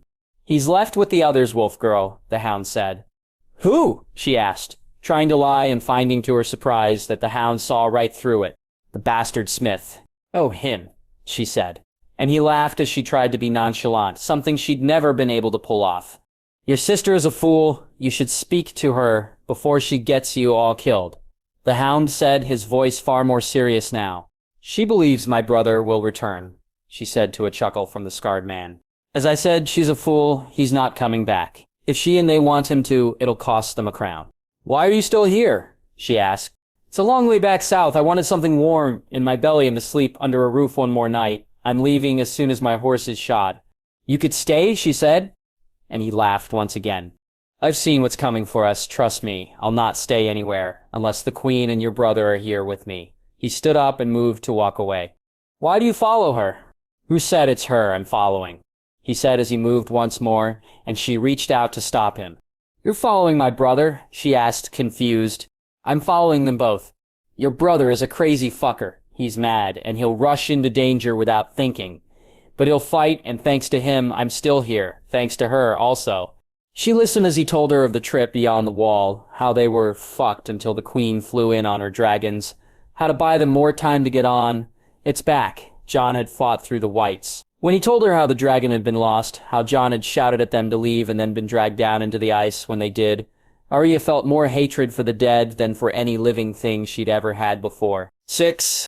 "Sandor, wait. I'm coming with you," she said as he walked from the smith's with his horse. She soon readied her own. She needed to speak the Queen to see the truth of her for herself. More than that, though, she needed to speak to her brother and to have him hold her in his arms and tell her who she was. She couldn't be no one, not to him. A girl was Arya Stark, and he was and always would be her brother. Looks like we're not the only ones looking to speak to the Dragon Queen, the Hound said as they rode out the gate, Lyanna Mormont, her men, and some of Lord Wyman's riding off in the distance. Aye, let's beat them, she said, and heard him curse as she let the horse run free. Castle Serwyn 305 AC. Dany. She gripped the furs tightly as she bit down on her bottom lip, her fingers grabbing and then letting go as her eyes refused to close. Looking down, she saw the dark curls and the gray eyes, which now seemed almost a dark purple. Then again, she felt his tongue as it found her core once more. Where he had learned to do this, she had no idea, but no one had ever seemed to know as much about her body as he did. When to press forward or retreat back, to quicken or to slow, he even knew where the line between teasing and frustration lay. She felt the shudder go through her once again as he concentrated on her nub, his tongue both going in circles and alternating from side to side. And then she felt his fingers, and she was lost. Aegon! Rosie Aegon! Please! Aegon, she cried out as he brought her over the edge. As her body began to shake, Aegon held her, kissing the inside of her thighs softly as she finally began to calm. Dany fell back against the bed, and it took her a moment to realize she'd risen up on it, her hands pushing her up as she reached her climax. As she lay there breathless, she felt him get up from the bed and then smiled when he came back with a cool wine. Aegon pouring her a glass which she drank down quickly before he poured her another. "My queen," he said softly as he kissed her, and climbed back into the bed beside her. Since they'd left Winterfell a few days ago, she'd noticed an even bigger difference come over Aegon. It was as if a weight had been lifted from him. On the ride, he'd been jovial, he japed and laughed, and while others looked at him strangely, Dany had welcomed this change. Oh, he still brooded and did so far better than anyone she'd ever known, but he seemed happier to her. There was also no now pretense regarding their relationship. It wasn't furtive or secretive, and Aegon was very openly affectionate. Each night he spent in her tent, and given the noises she made, he too, as she'd come to find out, to her amusement, was another that left no doubt about the things they did. Now she was sure there was no one among their march who remained unaware that they were together. It was that clear that she had begun to notice some of the things Aegon had told her. Varys looked at them both, but there was a difference in his eyes now than before. Aegon had said he'd been watching her warily, doubtfully, wondering if she was the right queen to follow. Given how he looked at her now, it seemed he'd decided she was, and Dany could see what Aegon had said about bringing him to their side. Tyrion, on the other hand, was a different problem. He poked, prodded, and questioned under the guise of being her hand, and worrying about how people may take things. Now she wasn't so sure that was what he worried about. The looks he'd shoot Aegon proving his words far more right than her own. "What are you thinking about, my love?" Aegon asked from beside her. "Varys and Tyrion," she replied honestly, and found herself smirking at the put-out pout on Aegon's face. "I don't know if my queen thinking of other men is an insult or a condemnation of my efforts," Aegon said playfully. "A warning to keep them up, perhaps," he said with a smile, laughing as he rolled her on top of him and began to kiss her neck. "As my queen commands," Aegon said, his kisses turning more sensual as she felt him whisper in her ear. She woke early the next morning, Aegon still asleep beside her, and she watched as his chest rose and fell. Almost without realizing it, her fingers brushed over the scar on his chest. That he had taken that knife and was still here was something she was in wonder of. Whatever magic that was used was something she was grateful for.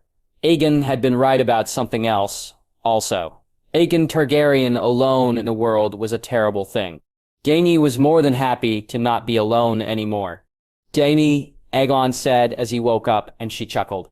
"Now that I do approve of, I should always be the first thought my love has upon awakening, and the last one before sleeping," he said as she kissed him.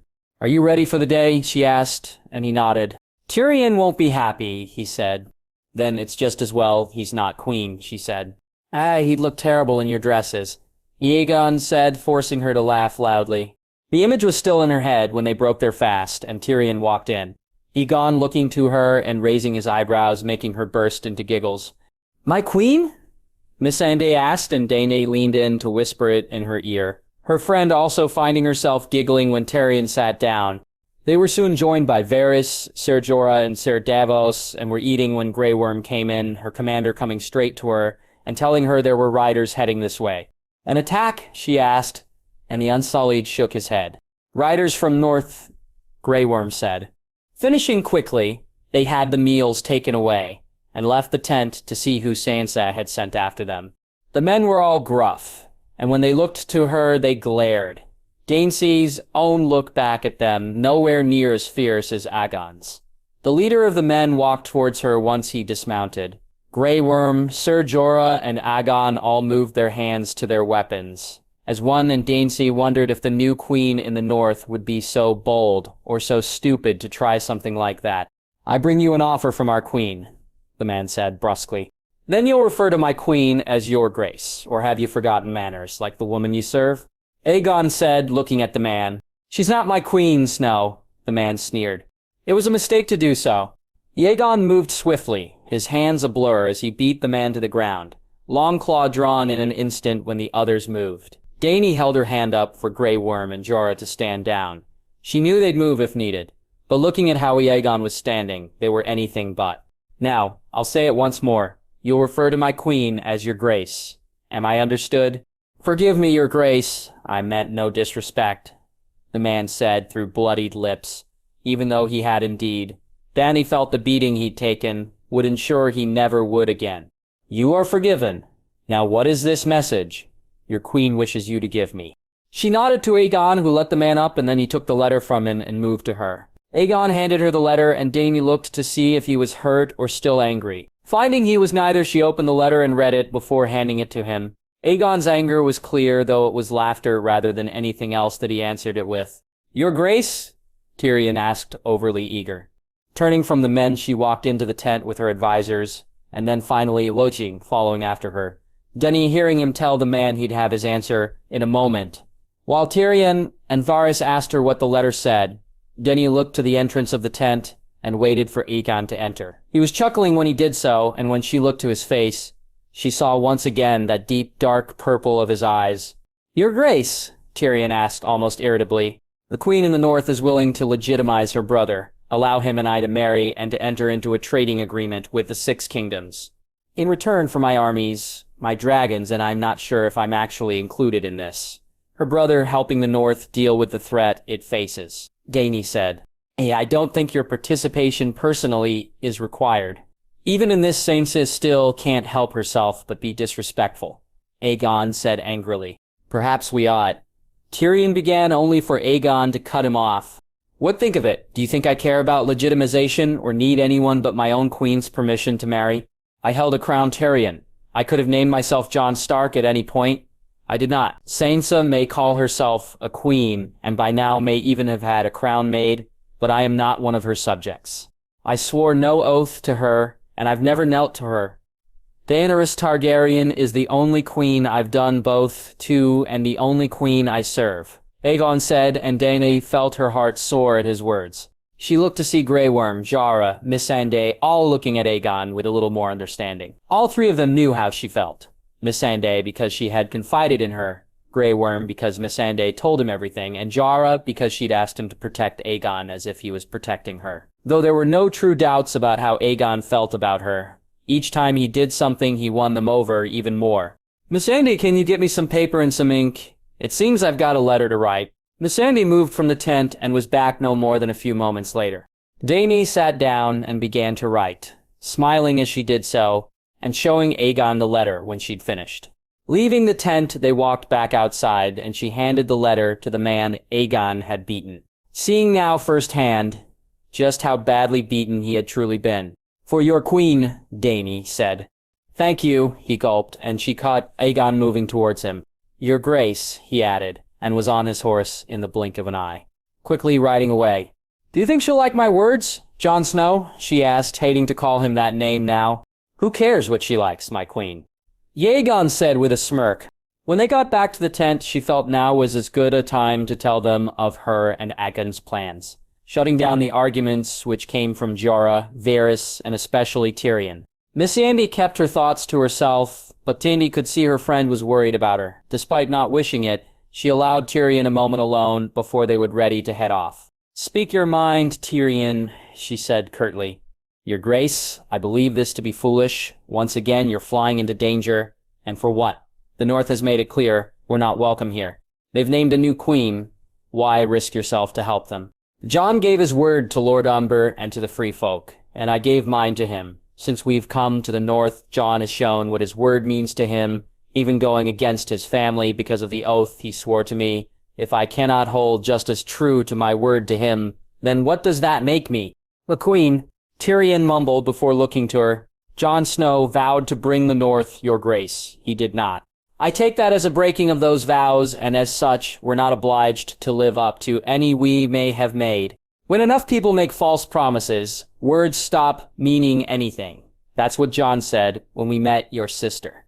When he kept to the oath he made to me, despite everything it meant, he'd rather keep to that oath. Now you'd have me break mine. I'd have you safe, your grace. Tyrion said, "From the moment I was born, I've not been safe. At least now I'm not alone," she said as she moved. Your grace, Tyrion began, only for Grey Worm to walk into the tent. Riders from the North. My queen. They've returned? She asked, confused. Others, Grey Worm said, and Dany walked with him from the tent. Tyrion waiting and then joining them. She looked to see the group which approached. Some men and what looked like 2 girls, one of whom seemed to be Aegon's sister. Dany looked to Aegon, who seemed just as surprised as she was to see his sister riding with the hound. Though soon it was the other riders who Dany was just as interested in. Jo's cousin was someone Aegon respected, and that she was kin to her loyal bear made her to Dany's mind a different sort than some of the other northerners. She watched as Aegon looked to his sister, his eyes filled with something akin to hope as he did so. When she saw the girl smile at him, Dany felt her own smile close to the surface.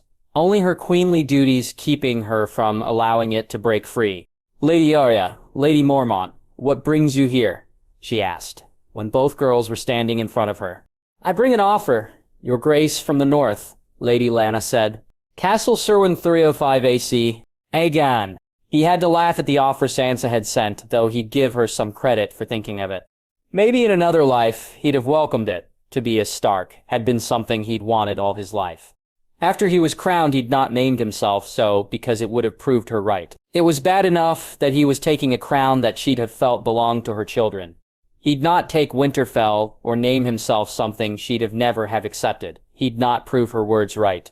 Fate, though, was funny, and all his life he'd been held in contempt by Catelyn Stark for what she thought he was. So worried was she that the bastard would usurp her true-born children. So jealous was she of a woman whose name she didn't know that he had suffered because of it. Yet in the end, he wasn't a bastard. He was true-born, and he was the one being usurped. She'd put her daughter in a position to usurp him, set her up so her grandchildren would take his own rightful place. That she didn't do so knowingly wasn't a great comfort, especially considering his uncle had known what he was doing. But there had been a time when he'd longed for the man he thought his father to name him a Stark. Had Sansa being named queen and offered it to him before now.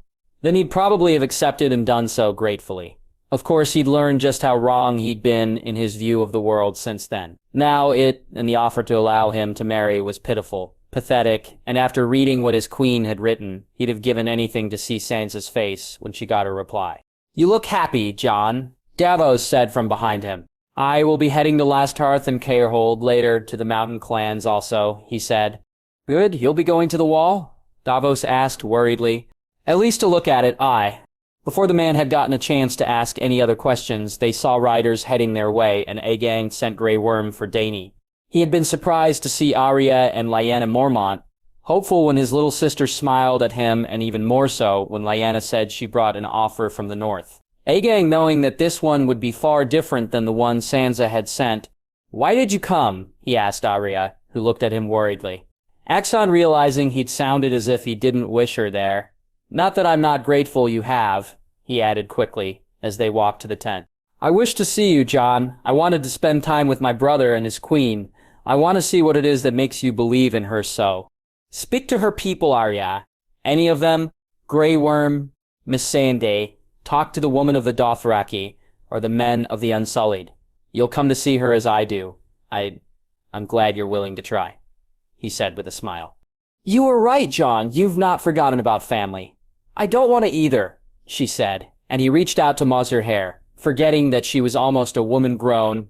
After entering the tent, Aegon walked to stand beside Dany, Arya, looking at him, and then at Lyanna Mormont. He watched as the she-bear stared at him, her expression never changing, and even he felt if he looked at her for too long, he'd find himself turning away. Lyanna, for such a small girl, had a bearing about her. It was admirable, and Aegon felt regret that he'd no memory of the girl's mother or sisters. Your Grace, on behalf of the North, I ask you to reconsider your decision to leave. Lord Snow's words were harsh, but fair. I'm the first to admit when I was wrong, and in that meeting, I let my annoyance and anger at Lord Snow cloud my understanding of what he was saying. Lyanna said, you named him king, and he knelt without explaining his reasons, too. That was where your anger lay. Dany asked, and Aegon looked at them both, not having thought of that. It is that he gave up his crown. I can understand, though he should not have. Lyanna said, and Aegon looked to her. What should I have done, my lady? He asked curiously. Arranged a marriage, she said simply, to surprise looks. You'd have accepted this? Dany asked with a smirk. It is the way of the world, your grace. Alliances are brought through marriage, lords, ladies, princes, kings, and queens. I knelt for a king, your grace. I'd have knelt for his wife also, Lyanna said. Aegon glared at Tyrion. Had Sansa been there, she too would have been on the end of his angry looks. They were supposed to be the politicians. That his sister knew the value of marriage was clear in her offer to Daenerys for her armies. He knew Tyrion's reasons for not bringing it up. Now he was beginning to wonder what Sansa's were. Your queen has offered to legitimize Lord Snow, to allow him and I to wed in return for my armies.